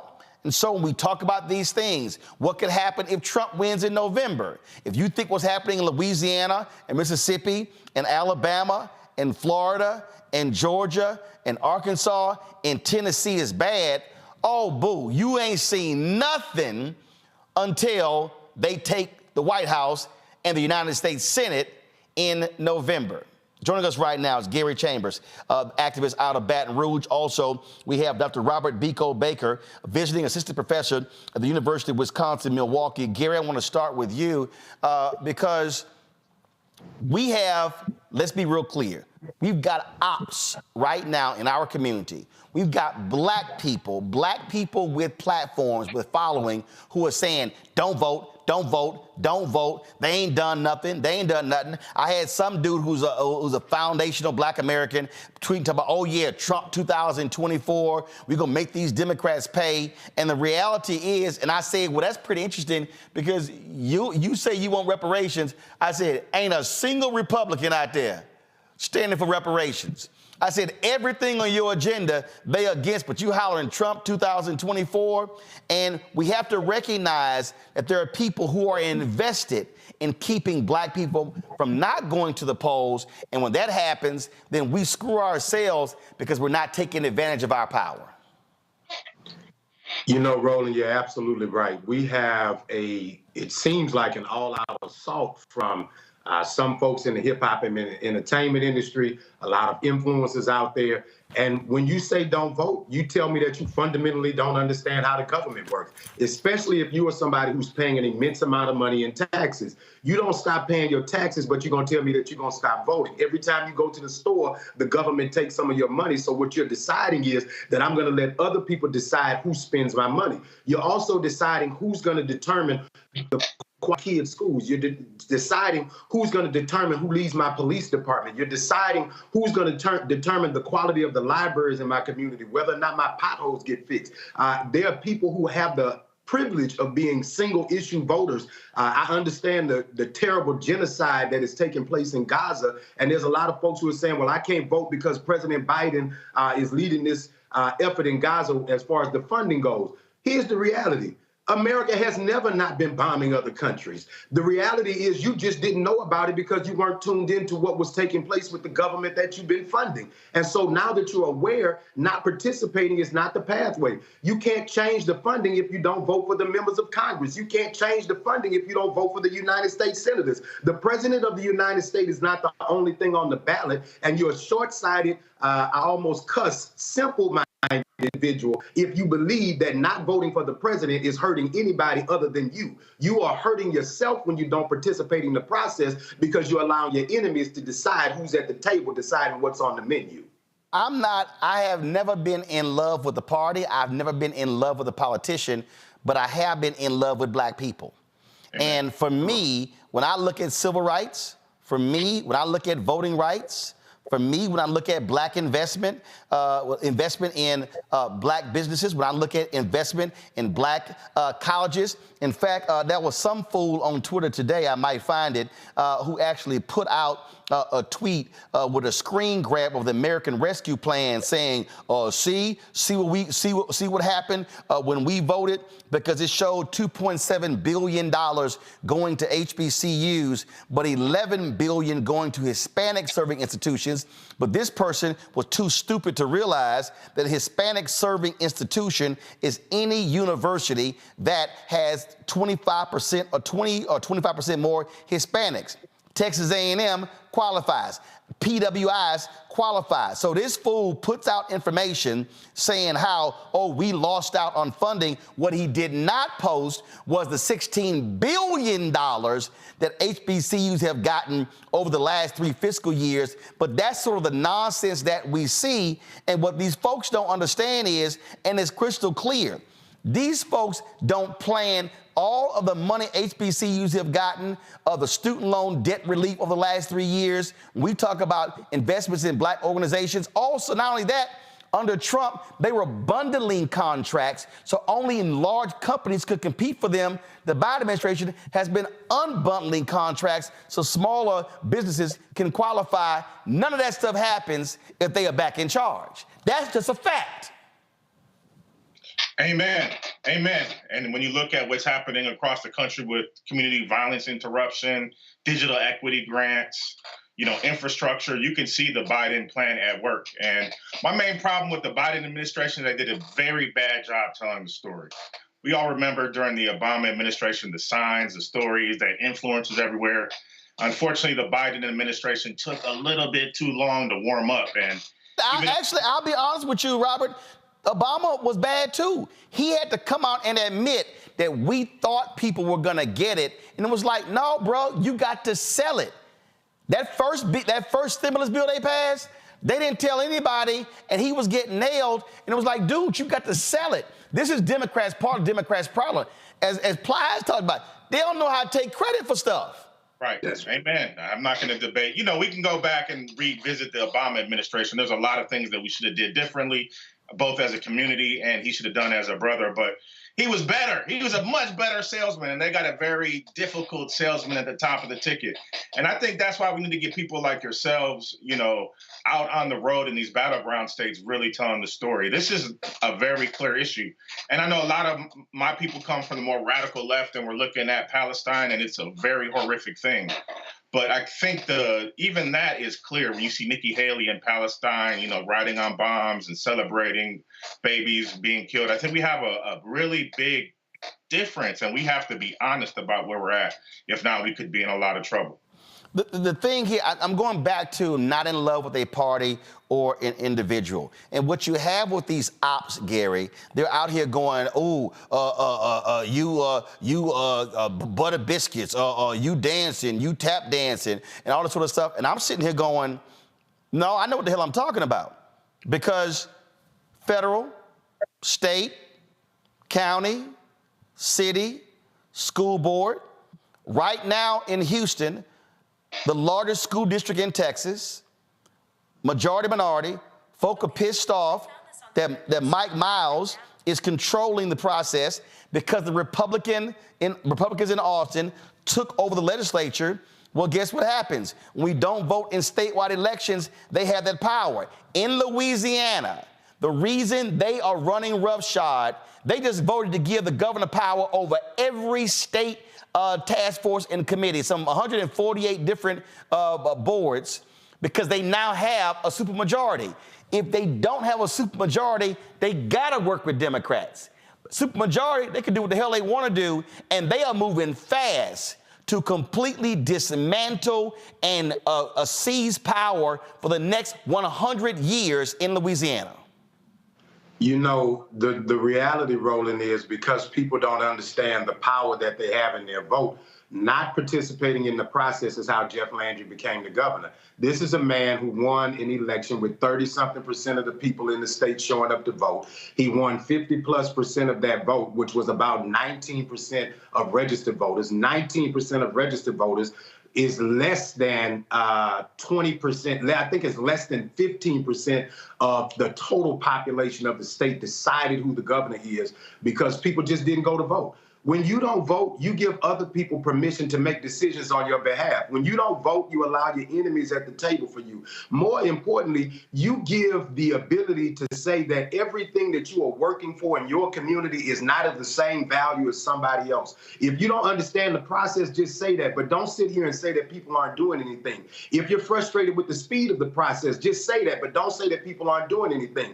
I don't believe in blind loyalty, and I'm not one of the people that gets invited to the White House. So when I tell you to vote, I'm telling you to vote because you need to vote for yourself, for your kids, for your grandmama and them, because at the end of the day, these people are taking your health care. They're putting your kids' records online. They're now stripping away. They're giving a law right now in Louisiana that you got to be 25 feet away from the police officer if you're filming them when they're brutalizing you. So the question is, does the cop have to take measure, or do I, to determine how far we are from the police officer? The governor is going to pick the chairman of the board of every state college and institution in the state. He's going to pick the chair of the board for every board that's in the state. Why does one man need to have the ability to appoint the chair of the board if you appoint the members of all of these boards in the first place? Because I want to control what's on the agenda of every meeting in every corridor of the state of Louisiana. And if you got anything on there about diversity and inclusion, if you got anything in there about equity, I don't want you there.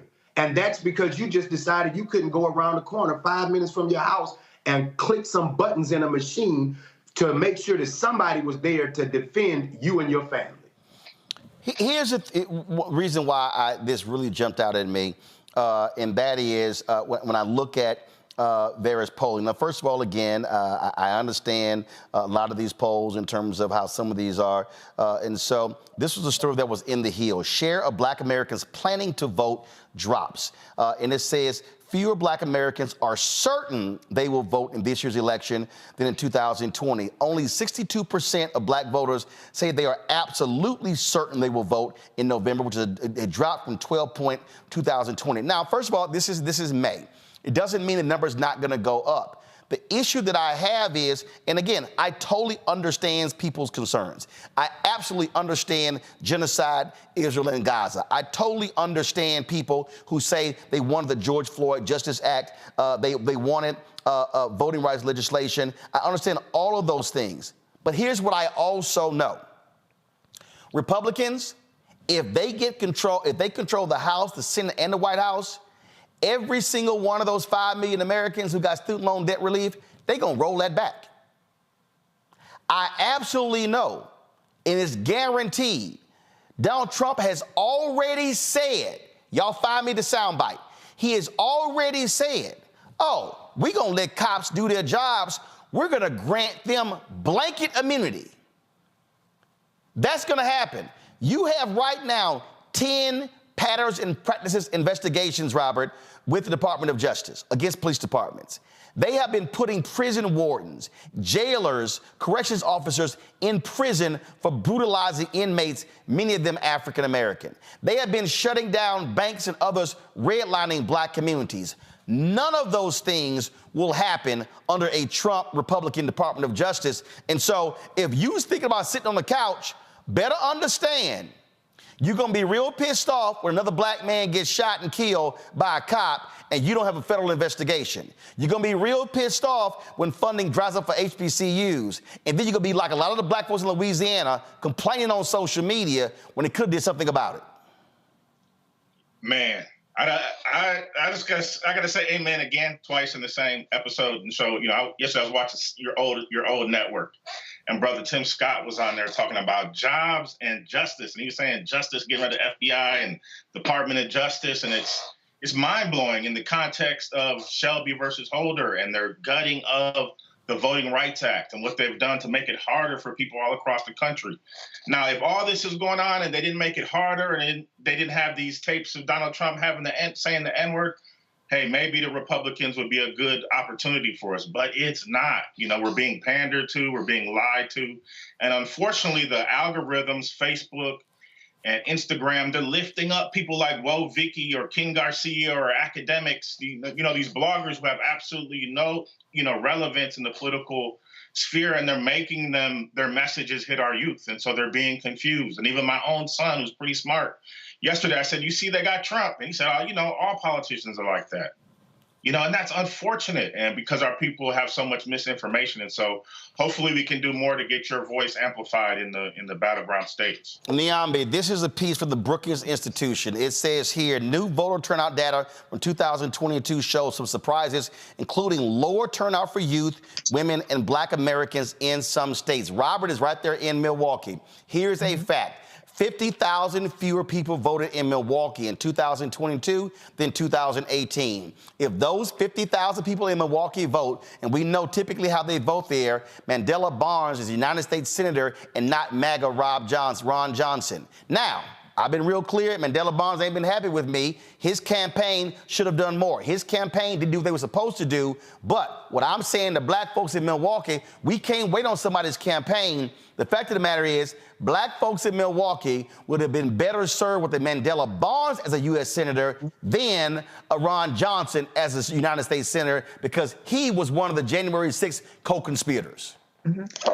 And I think you and your guests have been exactly right, Roland. This idea that we have to be in love with candidates or parties, we need to make practical choices, and we are all constrained, because the truth of the matter is, whether those 50,000 people show up or not, somebody is going to win this election. And to your point, it's probably not the person you want.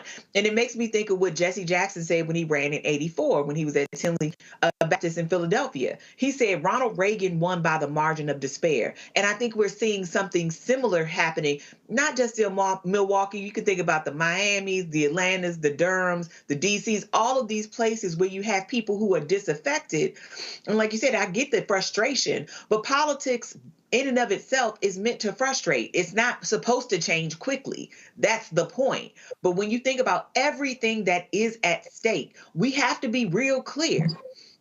We got to make the best decisions we can with the limited options we have. The options aren't going to change. The political system isn't going to change. And keeping our votes to ourselves just might mean we won't have a vote the next time, because these people are very clear about what they're trying to do. They've already done it in some places, but they're going to do it in other places. They are trying to destroy our communities.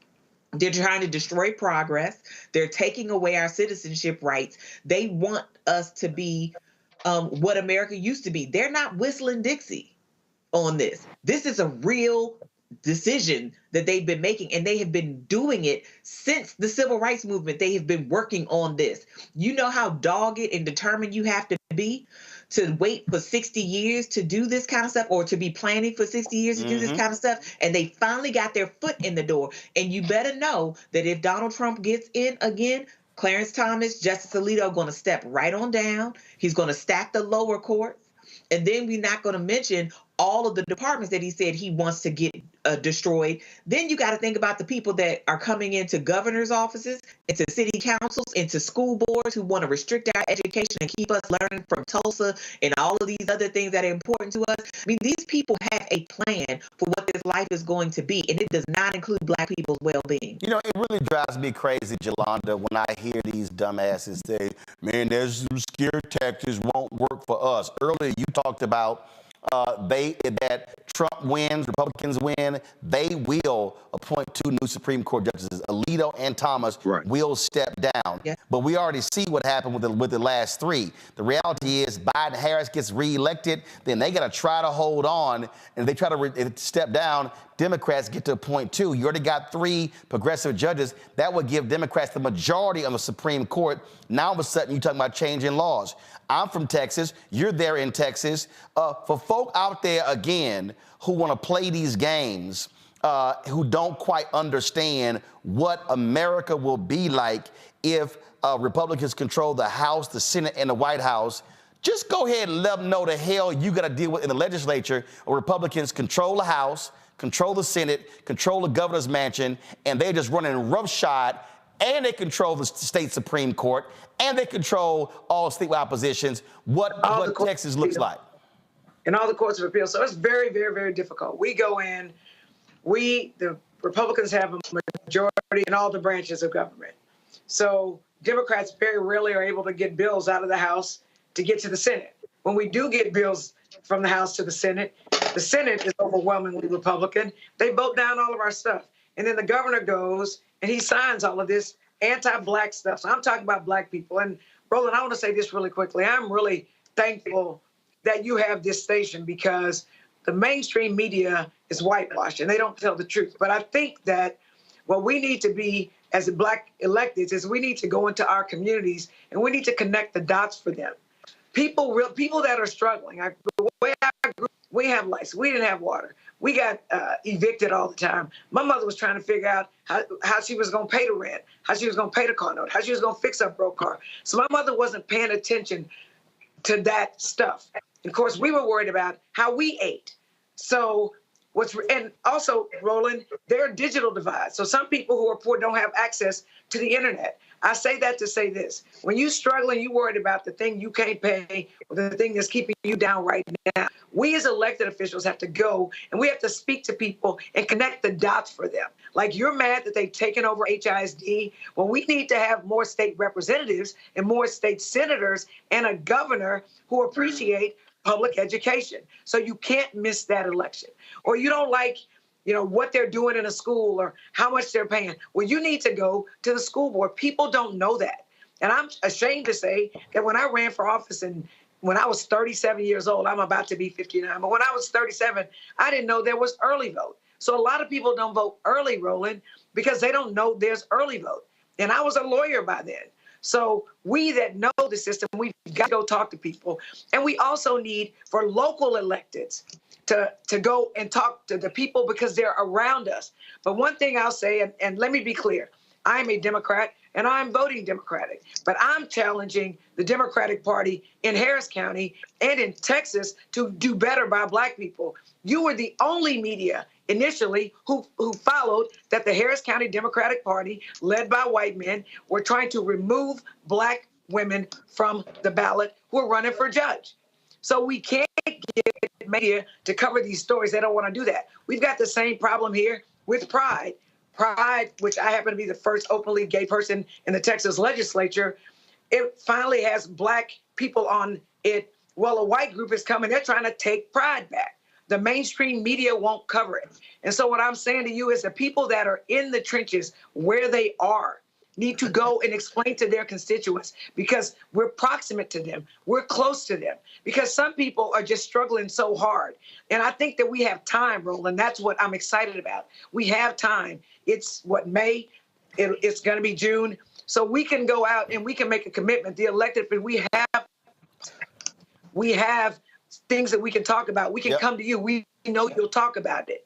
But it's way more complicated than we think, but we cannot speak over struggling people's heads. We've got to connect the dots for them. Otherwise, we are going to be apathetic and we're just tired. And the thing here, and I appreciate talking about in terms of the role of the show here, I love these fools. I love these fools. Man, you sitting here begging for the money. Guess what? Let me be real clear. The political advertising money that we got in 2020, that paid for the staff for the first 6 months of 2021, because advertising dropped. Now, all y'all fools who talking all this mess, Sinclair, right-wing Sinclair, after the 2022 election, announced they made $314 million off of political advertising. And for all y'all folk who run y'all miles talking about, man, you trying to beg for dollars, understand this here. Every media company in America, Fox, CNN, MSNBC, NBC, ABC, CBS, Salem Radio, Westwood, Cumulus, iHeartRadio, Urban One, Radio One, every single media company projects they're going to make 30 to 40% more money in an election year because of political ads, and that's going to handle their budgets in the first 2 quarters of the following year. And so you can't on one hand go, man, we got to do for self, when the reality is this here. If we're able to get 2-3 million in advertising, that's more than our fan base is giving. And that keeps me from having to keep begging folk to give, because they should be advertising on this platform just like they do on all the other networks. We talked about connecting the dots, and that's what all this is about. Rob, I'm gonna come back to you before I go to Michael. Here's the thing, and for the folk who don't understand, Robert, you're there in Milwaukee. Who is more likely to meet with and communicate with Black people in Milwaukee? Would it have been a Senator Mandela Barnes and his staff, or Ron Johnson and his staff? I mean, that's a no-brainer. You know, salute to Mandela Barnes. And you have me on right after the election, and I have my own problems with the way he ran his campaign, but that's a no-brainer.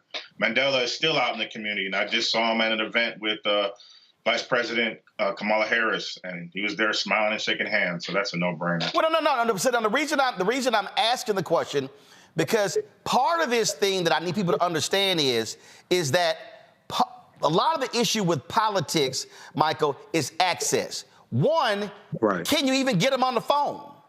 Two, can you even get a meeting? Three, can you get a meeting to make demands? It's one thing to say, we want this. It's something else when they don't even return your phone calls. Right? You just had a runoff in Texas. Dan Phelan, who's the Speaker of the House, got reelected. The Republicans said the only reason he won the runoff because Democrats crossed over. It doesn't matter if he went, they are his constituents. But the way Republicans operate, they operate is, oh, we don't even talk to Democrats. So I'm trying to tell our folk, this is why we can understand who's in power. Yeah.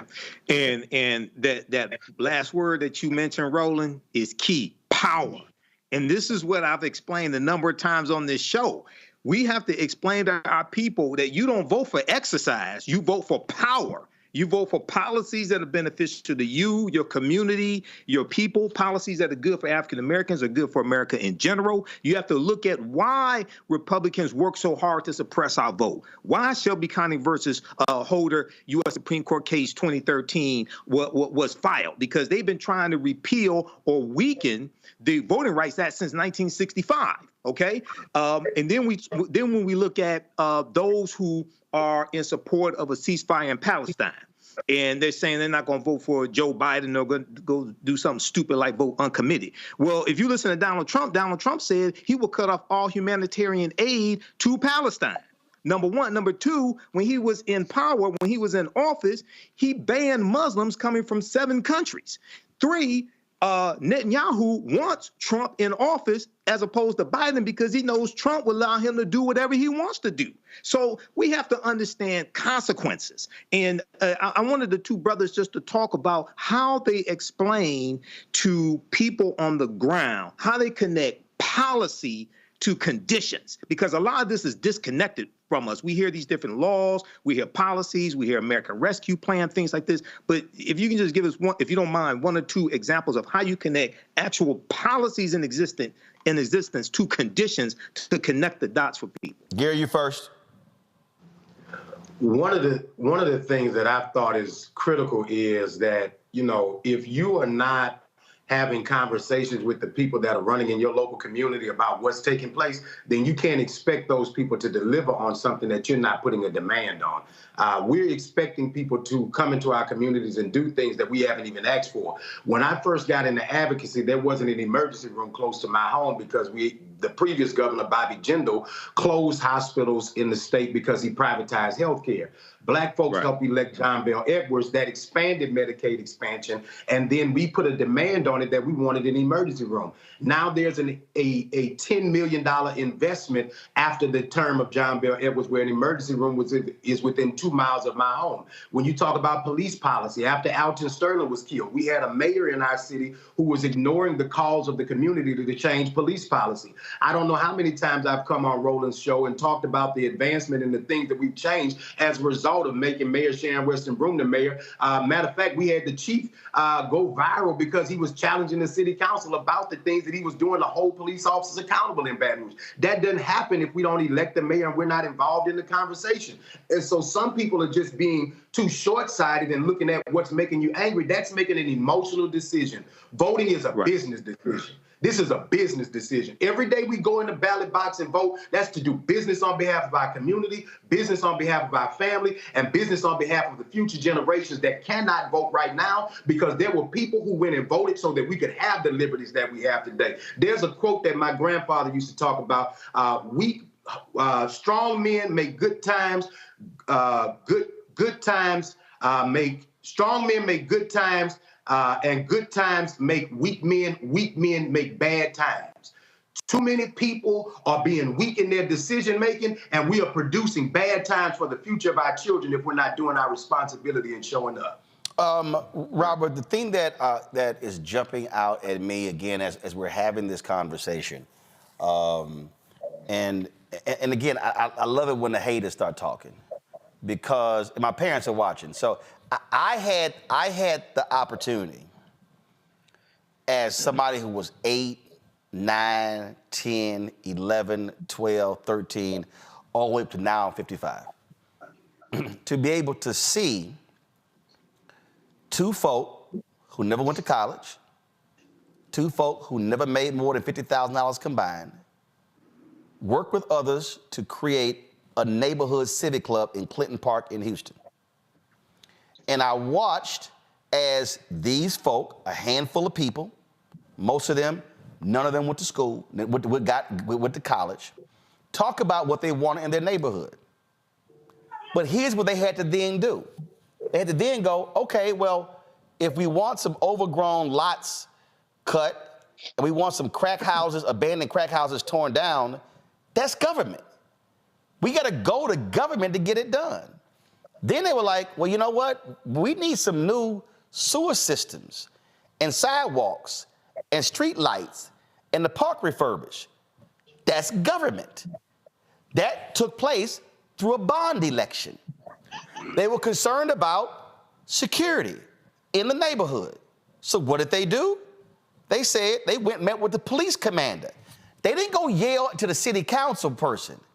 Who was the commander over the area where we lived and knew him on a first name basis? I remember there was a little young white cop. My brother, he was at Texas A&M. He was a freshman. I was a senior at Jack Yates High School.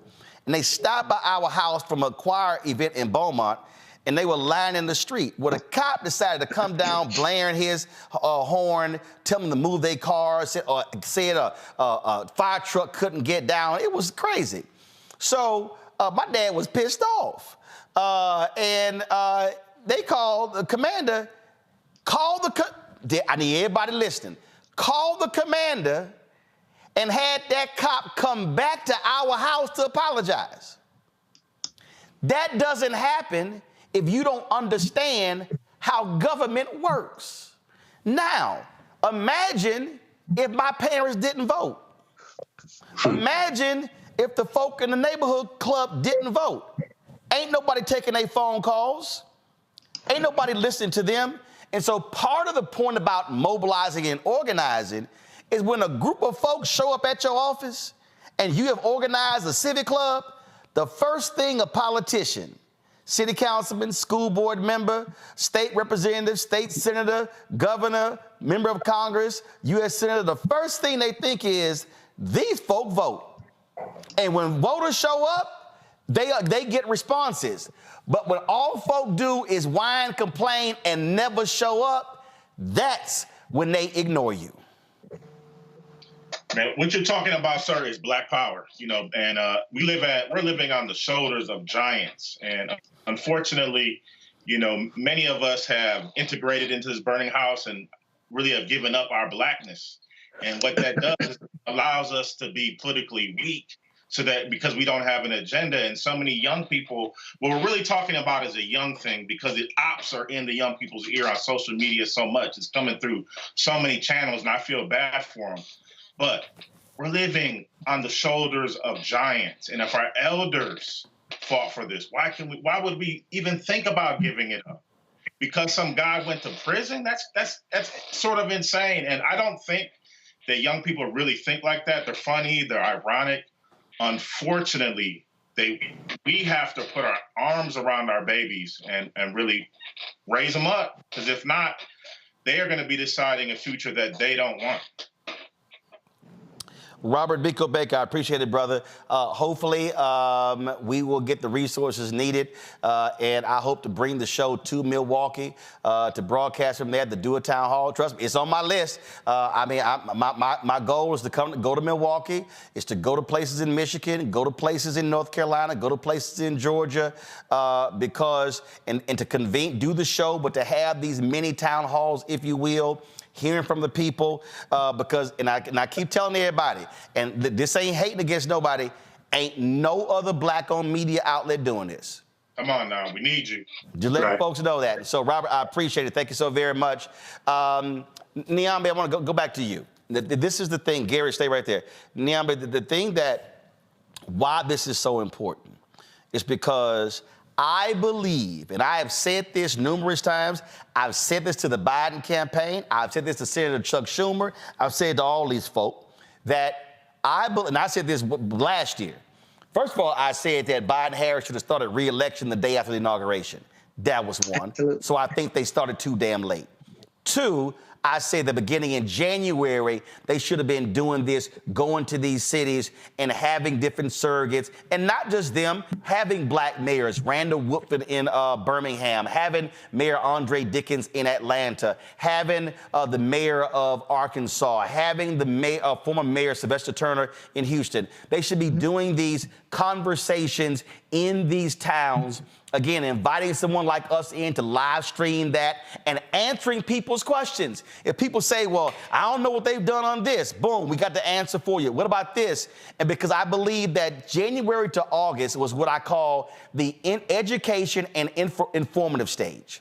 Then when you go August, September, you're trying to get folks registered. September, October, November, you're trying to get them to vote. It moves in stages. So Vice President Kamala Harris, she's done some of this on reproductive rights, on economics, but no, you got to be fanning out across the country, having these type of conversations, because I can't get somebody interested to register if I don't educate them, but they can't vote unless they register.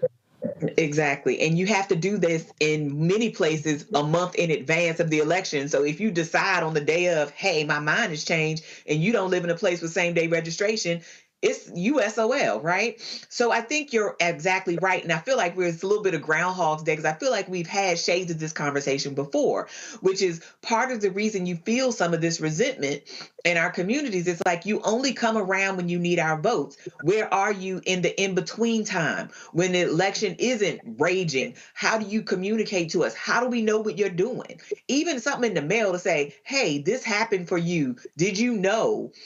You know, if you're a homeowner and you just replaced your water heater, that you can get a tax, abatement for that. I mean, that's something real. That's something tangible.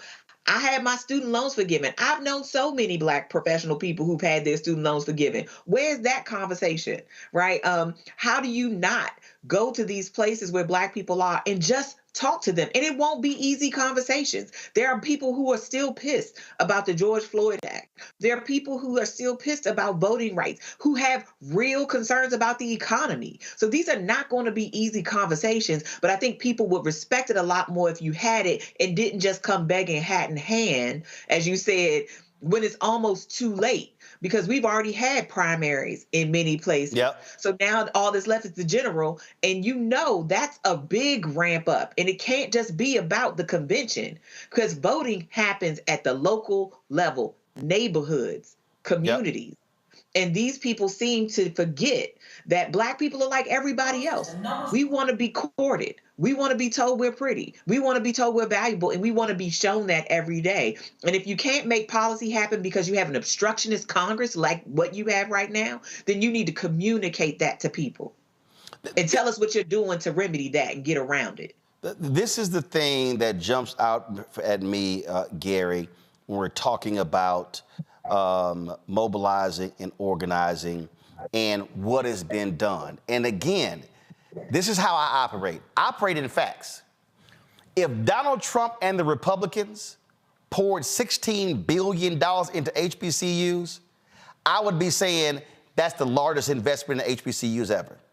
It's a fact, but it's not a fact.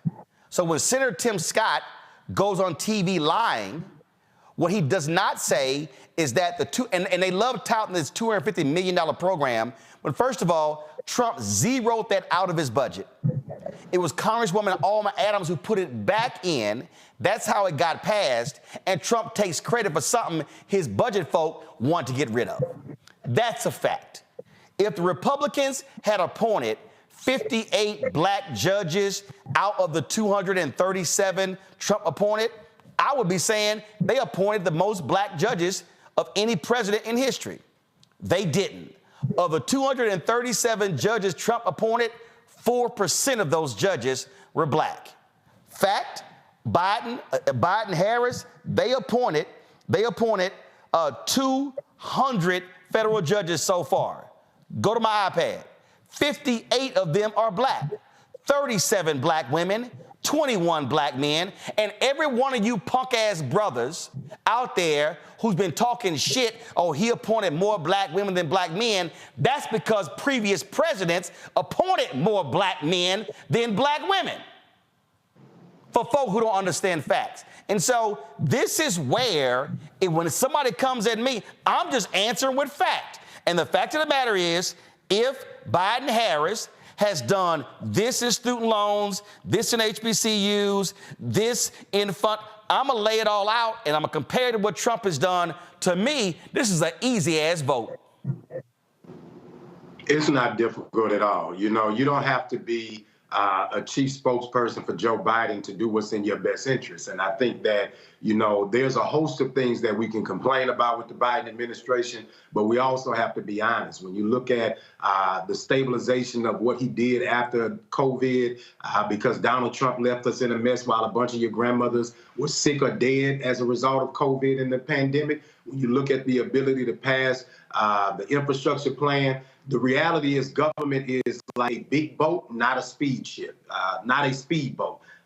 You want government to respond and turn in mechanisms that it doesn't happen in. It takes a year to 2 years before you start to see the impact of some of these policies. And when you see those policies, what will happen if we don't show up is all of the work that was made over the last 4 years will be for nothing, because they'll come in and undo it all. They've already got their plan. They've already got their people in place that they want to put in to execute their plan. While you are sitting there making emotional decisions, people are being strategic about what they're going to do with your resources.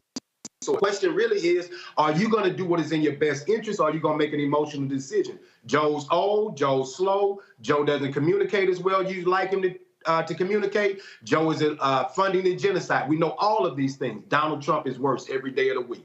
Every day of the week, he's worse. And the people that he's going to put in power, this is where it really gets tricky. I'm from Baton Rouge, Louisiana, and I know how many people that are competent from the state of Louisiana that are leading in the U.S. Congress and leading in this White House to make a difference for black people because of people in key positions that Joe Biden listens to. I may not agree with those people, but I understand the impact of the work being done on behalf of black people. When you put Donald in there, a lot of those competent, educated, qualified black people who are in there doing things on your behalf, they're no longer going to be there, and they're going to be people there that are unqualified, incompetent, working on your behalf to your detriment every single day. Joining us right now is Khadida Kenner. She is founding CEO of the New Pennsylvania Project. Khadida, here's what's very interesting. I have seen some of these clueless damn rappers talk about, man, the hood said our pockets were full when Trump was president. Look about them stimmy checks. Henry, go to my iPad. This right here is what is called the American Rescue Plan. It was passed under President Biden. And look at this here. When it goes, here's the help with the American Rescue Plan. I need help finding a vaccine. I need help getting health care coverage. I need help buying food. I have kids. I need help with rent. I lost my job. I need help getting a rescue payment. I want to offer my employees paid off for vaccines. My small business needs help. Oh, I'm sorry. Did somebody actually say stimulus checks?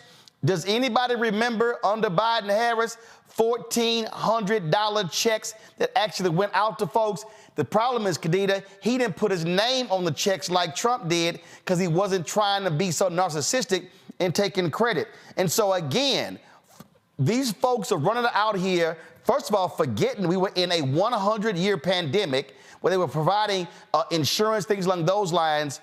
And all these folks who think these checks are going to start flowing if Trump gets back, Project 2025, they plan on cutting everything.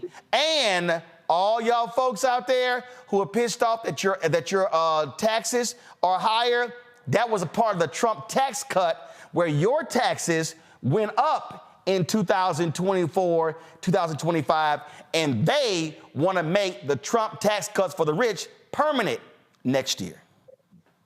Absolutely, and that's what we're dealing with right now is overcoming the misinformation and the disinformation. I can't tell you how many people we're coming across here in Pennsylvania on the ground who have no idea who was actually responsible for these pandemic checks. And as you mentioned, because his name was written in the letter that came and closed with the check, multiple people believe that it was Donald Trump that was responsible for these pandemic checks. And so we are spending so much time on the ground right now trying to overcome the misinformation and the disinformation. We can't get to the prime purpose of our work, which is to do voter registration here in Pennsylvania and turn out Black folks to vote. We have to overcome the misinformation that is keeping folks from wanting to be registered to vote. And I'm here to tell you today, as an organization that has registered 40,000 Pennsylvanians to vote in the last 2 years, we have people who are registering to vote who choose not to be aligned with any political party because they're not sure of who does what and when.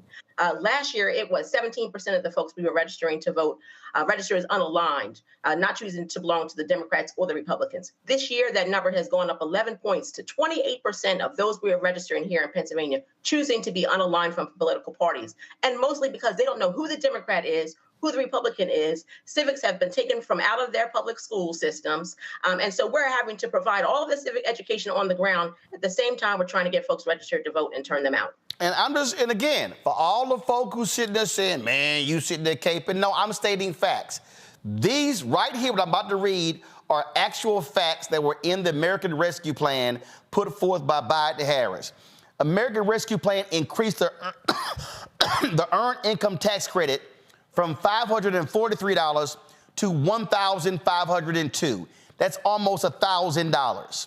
Also, those with children, they increased the child tax credit from $2,000 per child to $3,000 per child for children over the age of 6 and $3,600 for children under the age of 6. And they raised the age limit from 16 to 17.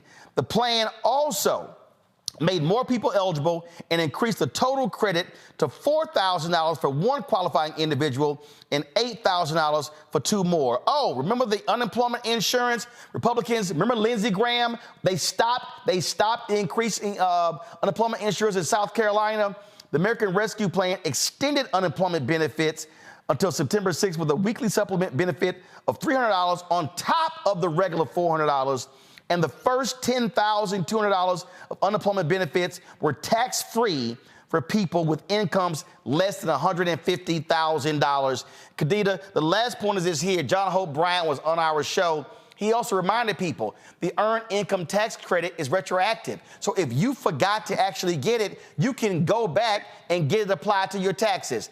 None of that happened because of Republicans. So for the folk who say, man, our pockets have been empty with Biden, y'all sure wasn't hell complaining about that money.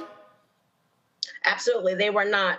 And there's so much more that this administration has done. If you think about the last 30 years, this administration has helped to put forward more Black entrepreneurs than any other administration in the last 3 decades. There's 2.6 million more jobs for Black folks in this time. And so if we are trying to actually, as the previous speaker mentioned, voting is a business decision. This is absolutely a business decision for you and your family. And if you are trying to put more money in your pockets and not allow for your tax dollars to go to the rich and those who are highly favored by the Republican Party, then you need to make sure that you are casting your ballot this November or before, if you can do that.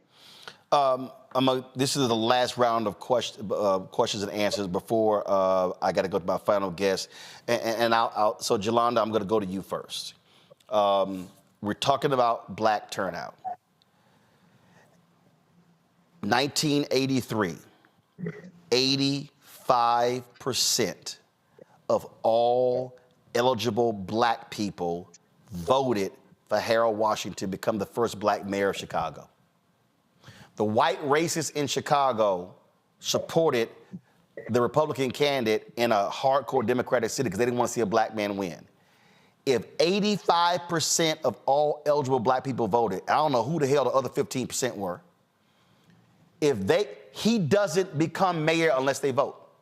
Andrew Young said at the Alpha Public Program last year at the convention in Dallas that I moderated the conversation, when he ran for Congress, and it was in 72 or 74, he got 72% of all eligible Black people who were registered to vote voted.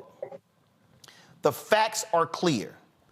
If Black people vote at least 65, but let's say 70. If we vote 65 to 70% of our capacity, we can sweep elections.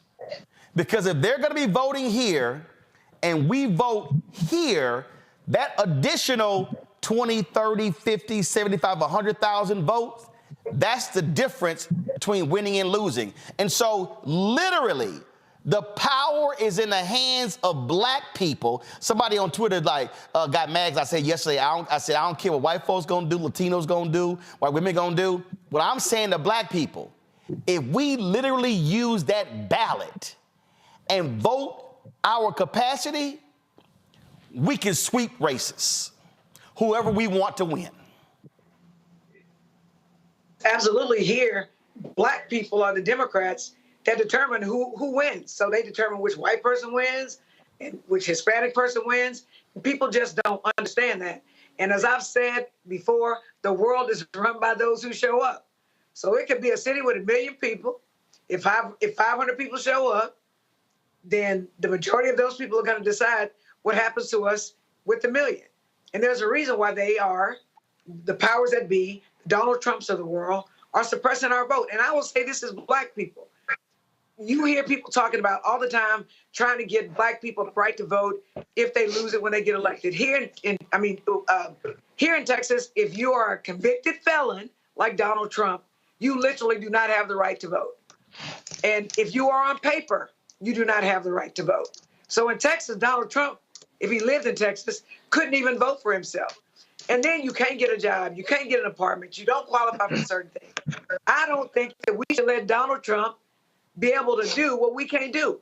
If we go to apply for a job and we have a felony on our record, if we go apply for an apartment and we have a felony on our record, we don't get stuff. So we need to try to do to Donald Trump what the system does to us, because that is what it was designed to do. But black people, we have the power. But I'm going to say this again, Roland. We've got to connect for people. Yes. People just don't know. They don't know Absolutely. that government are the ones who put the sidewalk around Kelly Courts, in Houston, which is a North Side Section 8 place. They don't understand that they put lights in Law Park in Sunnyside where they were dumping dead bodies and crime was taking place. They don't understand that. They don't understand like your parents did in Clinton Park. But I will tell you, politicians pay attention to two things. The first thing they pay attention to is people with money. Most of us don't have money like that. The second thing that they pay attention to is what you said, Roland, and the other gentleman said. They pay attention to people who are organized and who vote. And guess what? So, votes trumps money. Absolutely. You know what? You're right. You know what? Because I will say this. People can contribute a lot to your campaign, but they can't vote for you. And I was literally talking to Representative Allen, and we're both representatives, and we're talking about people that had a whole bunch of money, like more money than us. And you know what we do? I literally went to Isaac Elementary School yesterday. I was the only elected official that showed up myself because they want extracurricular activities. They want a performing arts center. And they were so thankful that I showed up and that I listened to what they want. And I told them, I will try to help you get this performing arts center. Yep. That's what we have to do. So now they've connected this elected official to, we can get a performing arts center and we can learn ballet. There you go. Very simple things, right? And there That's you go. what we got to do. And for everybody who's watching in Texas, before I let Yolanda go to my iPad, Henry. Folks, Texas has the largest number of eligible black voters in America at 2.9 million. 2.9 million. That's eligible black voters. I didn't say black population. That's eligible black voters. So, folks, if you do the math, and you talk about if you have 70% of black people in Texas, that's 2 million votes alone. 2.9. No, it's 2.9 million. I said, but we vote at 70% of our capacity. Okay. Yeah. Now, here's the whole deal, y'all. Here's the whole deal. Let me see here. Ted Cruz, Beto ran against Cruz, and he ran against Abbott as well. Yeah, Ted Cruz beats Beto. I just want to see the vote total. Hold on one second. Vote total. So right here, the vote total was Cruz 4.2 million, Beto 4 million. If we voted at 7% of our capacity, we alone deliver half of the votes needed to win. But guess what? Makes it harder if we vote at 30%. 40%. That's how the game changes. Representative Jelana Jones, I appreciate it. Michael, your final comment. You know, this is a fantastic conversation. You talked about the American Rescue Plan. Roland, two quick things. Number one, no Republicans in the House or the Senate voted for the American Rescue Plan. We have to drive home that point. The only reason why that got passed is because of Democrats. One. Two, Vice President Kamala Harris was the tie-breaking vote in this. It was 50-50. She was the tie-breaking vote. So all these people out here saying Vice President Kamala Harris hasn't done anything, the reason why you got those $1,400 stimulus checks plus was because of that black woman. Call it whatever you want to, but that's why you got them. And you're at whitehouse.gov, Roland. Fantastic website. Everybody look at, and Roland, if you could bring this up quickly, the Biden-Harris administration advances equity and opportunity for Black Americans and communities across the country. I refer to that oftentimes. That's a 36-page document at whitehouse.gov that breaks down category by category how the policies of the Biden-Harris administration are helping the African-American community. Republicans overwhelmingly voted against these policies or are against them and will reverse them if they get back control of the White House, the Senate, and keep control of the House of Representatives. Elections have consequences. Michael, we appreciate it. Thanks a lot, Niambi. No, I was going to say, you know, you were talking about what Black people voted at their capacity can do. I mean, we see Wes Moore in Maryland, right? I mean, he's the only Black governor currently serving. Maryland, 1 in 3 voters in the state of Maryland is Black, right? And it was because 80% of the Black vote said that they were going to turn. Wes Moore and did, because only about half of white voters were going to turn out for him. So it actually does matter, and it particularly matters at the margins. Like when you show in Texas, you're talking about a few 100,000 votes, which seems like a lot, but it's really not. So we're not talking about massive blowouts in a lot of these cases. We're talking about thousands of votes, in some cases handfuls, as we saw in the presidential election. So, I mean, I think part of the issue we have, again, I go back to Jesse Jackson, is that you have people not mobilized and people who were left kind of out of the equation. And then when you looked up, it's like, we need those people. We waited too late. And then the election is over. Absolutely. Well, appreciate it. Let me now go to, let's see here, Kanita. A lot of election deniers that are currently sitting in our state legislatures. And that is something that we should all be considering in this moment. I look at the Black vote here in Pennsylvania in 2022 and the rate in which we showed up to the polls ensured that we have our first Black woman Speaker of the House in our state legislature. It also ensured we have a Black man as our lieutenant governor. And so the power of the Black vote can do incredible things if we come out in record numbers. In Pennsylvania, we need to come out at the 70% number that you mentioned. Roland, we were 67% in 2020. And so we need to make sure that we vote at more record numbers here, and the youth must come out and cast a ballot. And unfortunately, if you have 4 grandchildren, the likelihood is only one of those 4 are registered to vote. So let's get the children involved, let's get the young folks involved, and let's get everybody to the polls. Absolutely. Closes out, Gary. You know, I live in the 50th ranked state in the nation, and it is the second blackest state in America. When I ran for Congress, 18% of the population showed up in the second congressional district here in Louisiana, which at the time was the only Black congressional district. Because Black folks thought we're going to get a second Black congressional district rooted out of Baton Rouge, which gives us another seat in Congress for somebody to go and fight for millions of dollars for the people of Louisiana. There are other states that are getting more representation. That is going to be transformative for your community, only if you vote, though.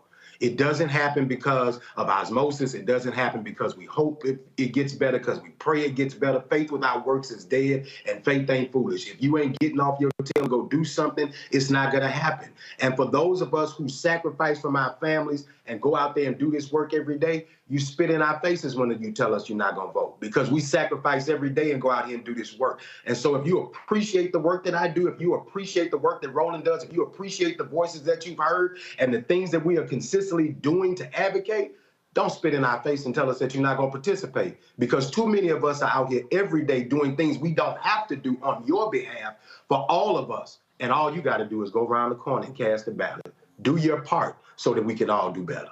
Absolutely. So just trying to let folk know. Again, let me be very clear. What everybody here has said, this ain't about a party. This is not about an individual. This is not about who I'm in love with. This is not about somebody that excites me.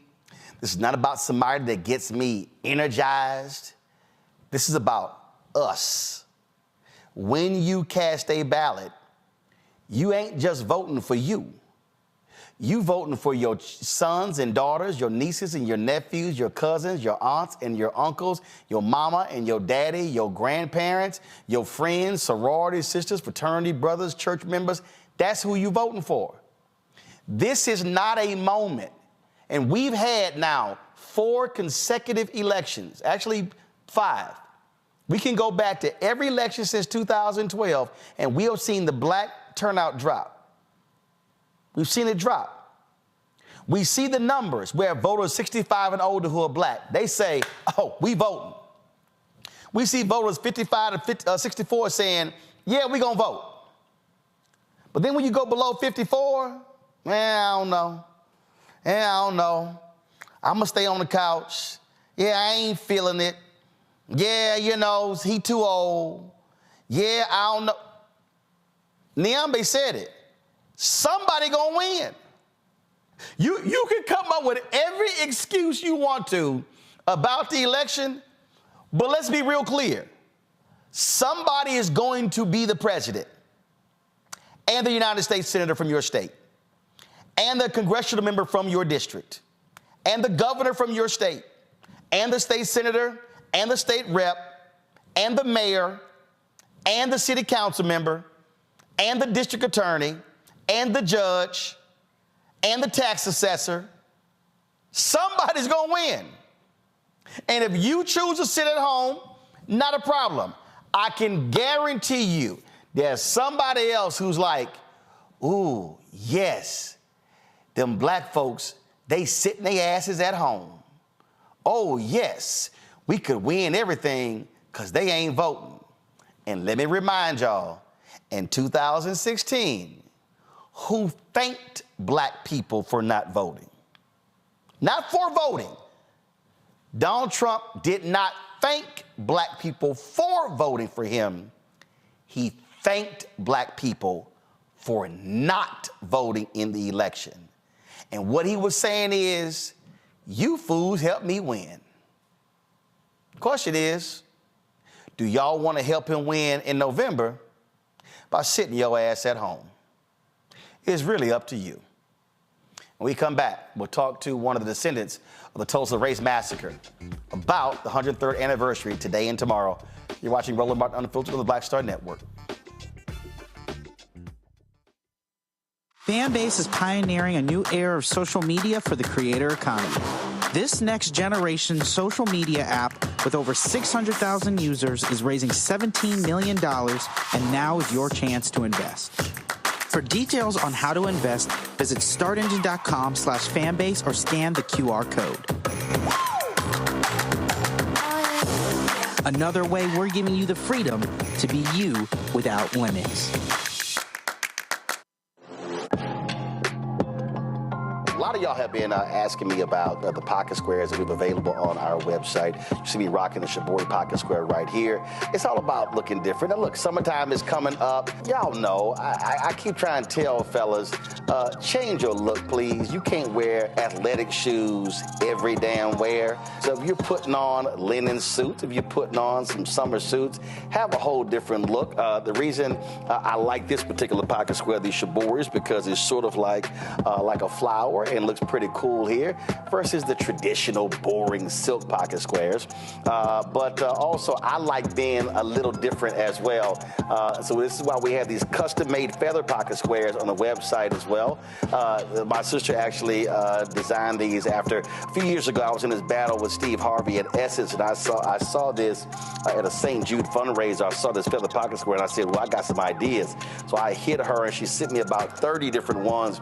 And so this completely changes your look. Now, some of you men out there, I had some dudes say, oh man, I can't wear that. Well, if you ain't got swagger, that's not my problem.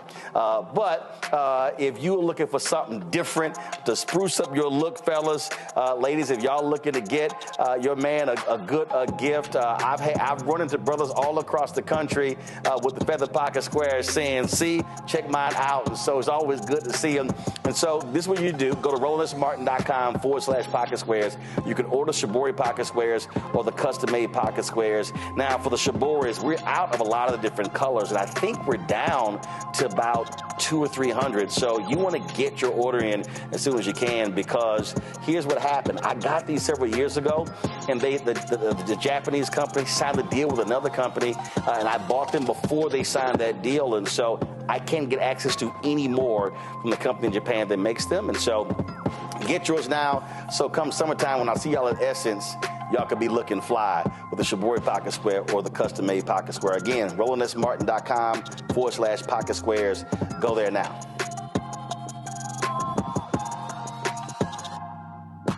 Me, Sherry Shepard, and you know what you're watching, Roland Martin Unfiltered.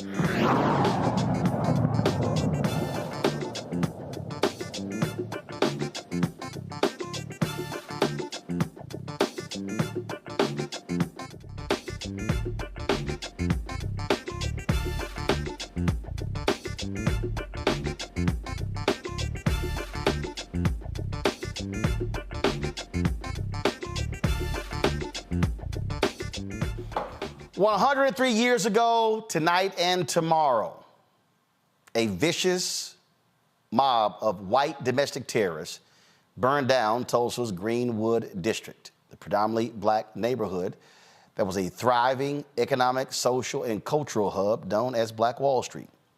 The Greenwood district was reduced to rubble during the murderous terror unleashed beginning on May 31st, 1921, spanning into June 1st, 1921. It was the first time that literally Americans were bombed from the air. No, not 9/11. It was Tulsa, called the Tulsa Race Massacre. Raven Williams is the great-granddaughter of A.J. Smitherman. He's the co-founder of the historic Black Wall Street. He also, of course, was the publisher of the Tulsa Star. She joins us from St. Petersburg. Raven, glad to have you here. I'm going to be in Tulsa tomorrow. They're having the celebration there. Two of the last living folks from that era will be there tomorrow. We look forward to being there tomorrow. And you continue to have, obviously, folk talk about Black Wall Street, Black Wall Street, Black Wall Street, Black Wall Street. But that wasn't just, that wasn't just a thing thrown out. I mean, this was a real thriving deal. And in fact, it was rebuilt after it was also burned down. But a lot of those folks who were there also left, like your great-grandfather.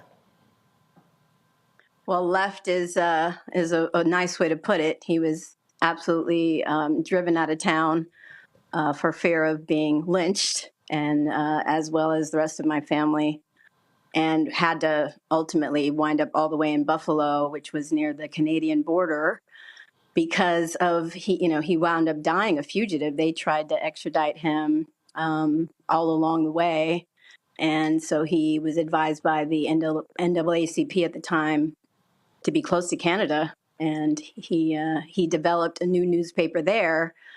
But yes, many had to leave, so it wasn't a choice on his part.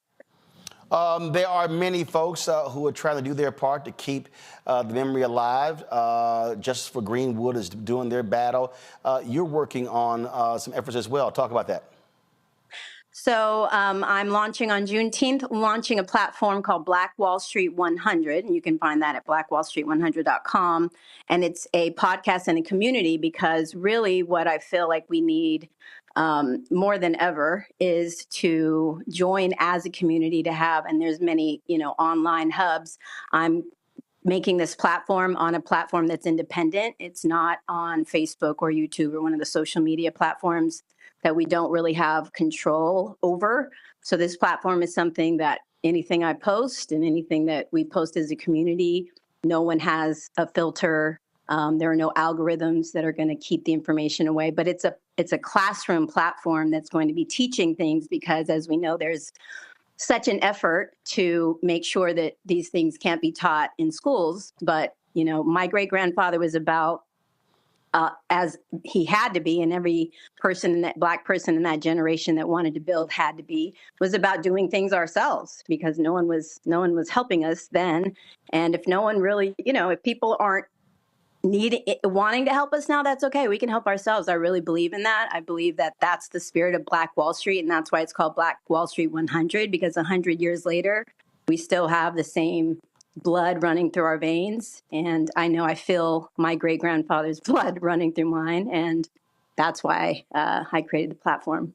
And so, it'll be obviously you have the platforms be open to anybody. And look, there's also needed because we're seeing how Republicans are attacking Black education all across public schools. Public schools, you know, and then private schools. Some have already have that agenda. And I think that school in general, institutions, universities, if you look at the statistics, they're on the decline, and what's on the growth is online learning platforms. And so that's another reason why I'm investing in that platform, as well as the fact that it's global. We can reach anybody with this education. The platform is very, very heavily rooted in teaching AI to our folks, because I believe that we as people with AI is such an incredible resource, and a lot of people give it a bad rap, but you know, people are like, oh, it's the enemy. Well, I've been taught, you know, if something's the enemy, keep your friends close and your enemies closer. So I started digging in late 2022, and just like any other form of technology or media, it's what you do with it.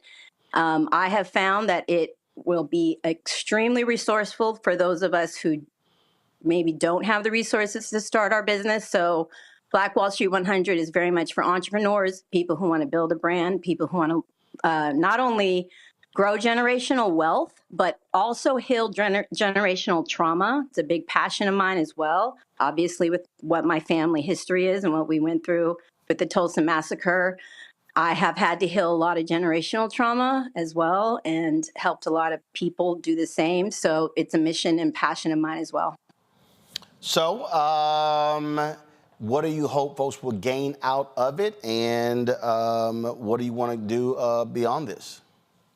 So I would like people to go to blackwallstreet100.com and sign up to the community. There's free resources there. I will have a podcast that's, like I said, launching on Juneteenth, that I have a huge network of Black entrepreneurs, Black business people, Black health practitioners, mental health practitioners, and AI experts. So I am going to be able to provide such resources there. So that's what I hope. I just hope that we can be a community, share resources. I have so many people who have actually been asking me to launch this platform for a while. So I'm just very glad that I'm finally able to do it. Technology has kind of caught up to the vision. All right, then. Well, look, again, tell people where they can go to check it out beginning on Juneteenth. blackwallstreet100.com. And for your audience only, you're getting the first exclusive here. It's already up for you guys, so go ahead and join. But the official launch of the podcast and much more content will be available starting Juneteenth. But you can go on now. All right, Raven, we appreciate it. Thanks a lot. Thank you so much, Roland, for having me. Folks in Tulsa, I will be there tomorrow. Here we go to my iPad. The Black Wall Street Legacy Festival 2024 presents Anthony Hamilton. And so, again, that's going to be tomorrow, June, at the historic Greenwood District. For more information, go to blackwallstreetlegacyfest.com. Folks, that is it for us. So I appreciate all the guests we had on today's show. Thank you so very much for you joining. Be sure to support the work that we do here. Join our Bring the Funk fan club. Your dollars make it possible for us to do the work that we do.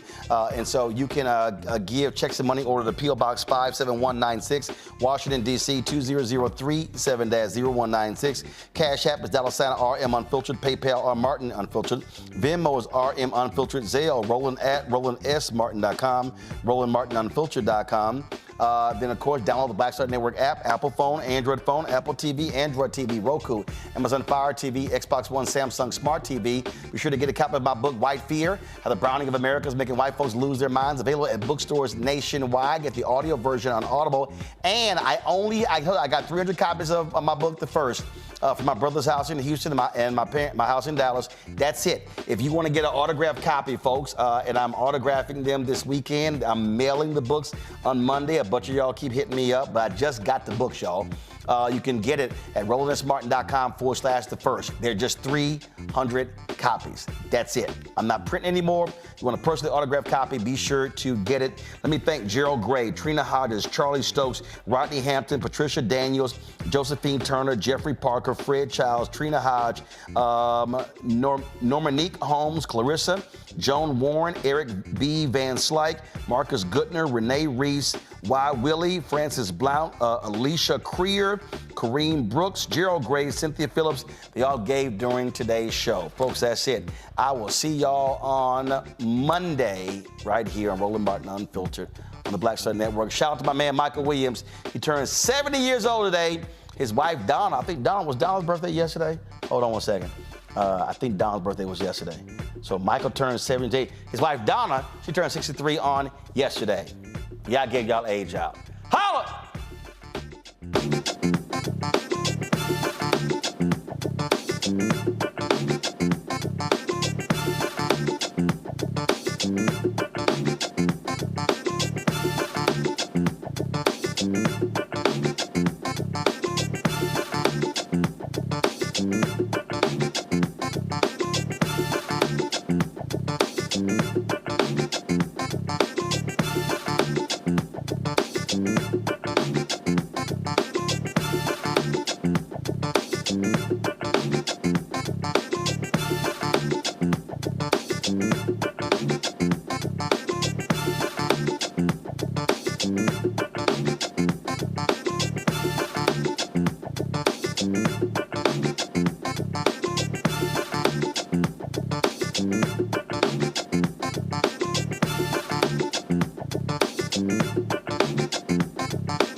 you.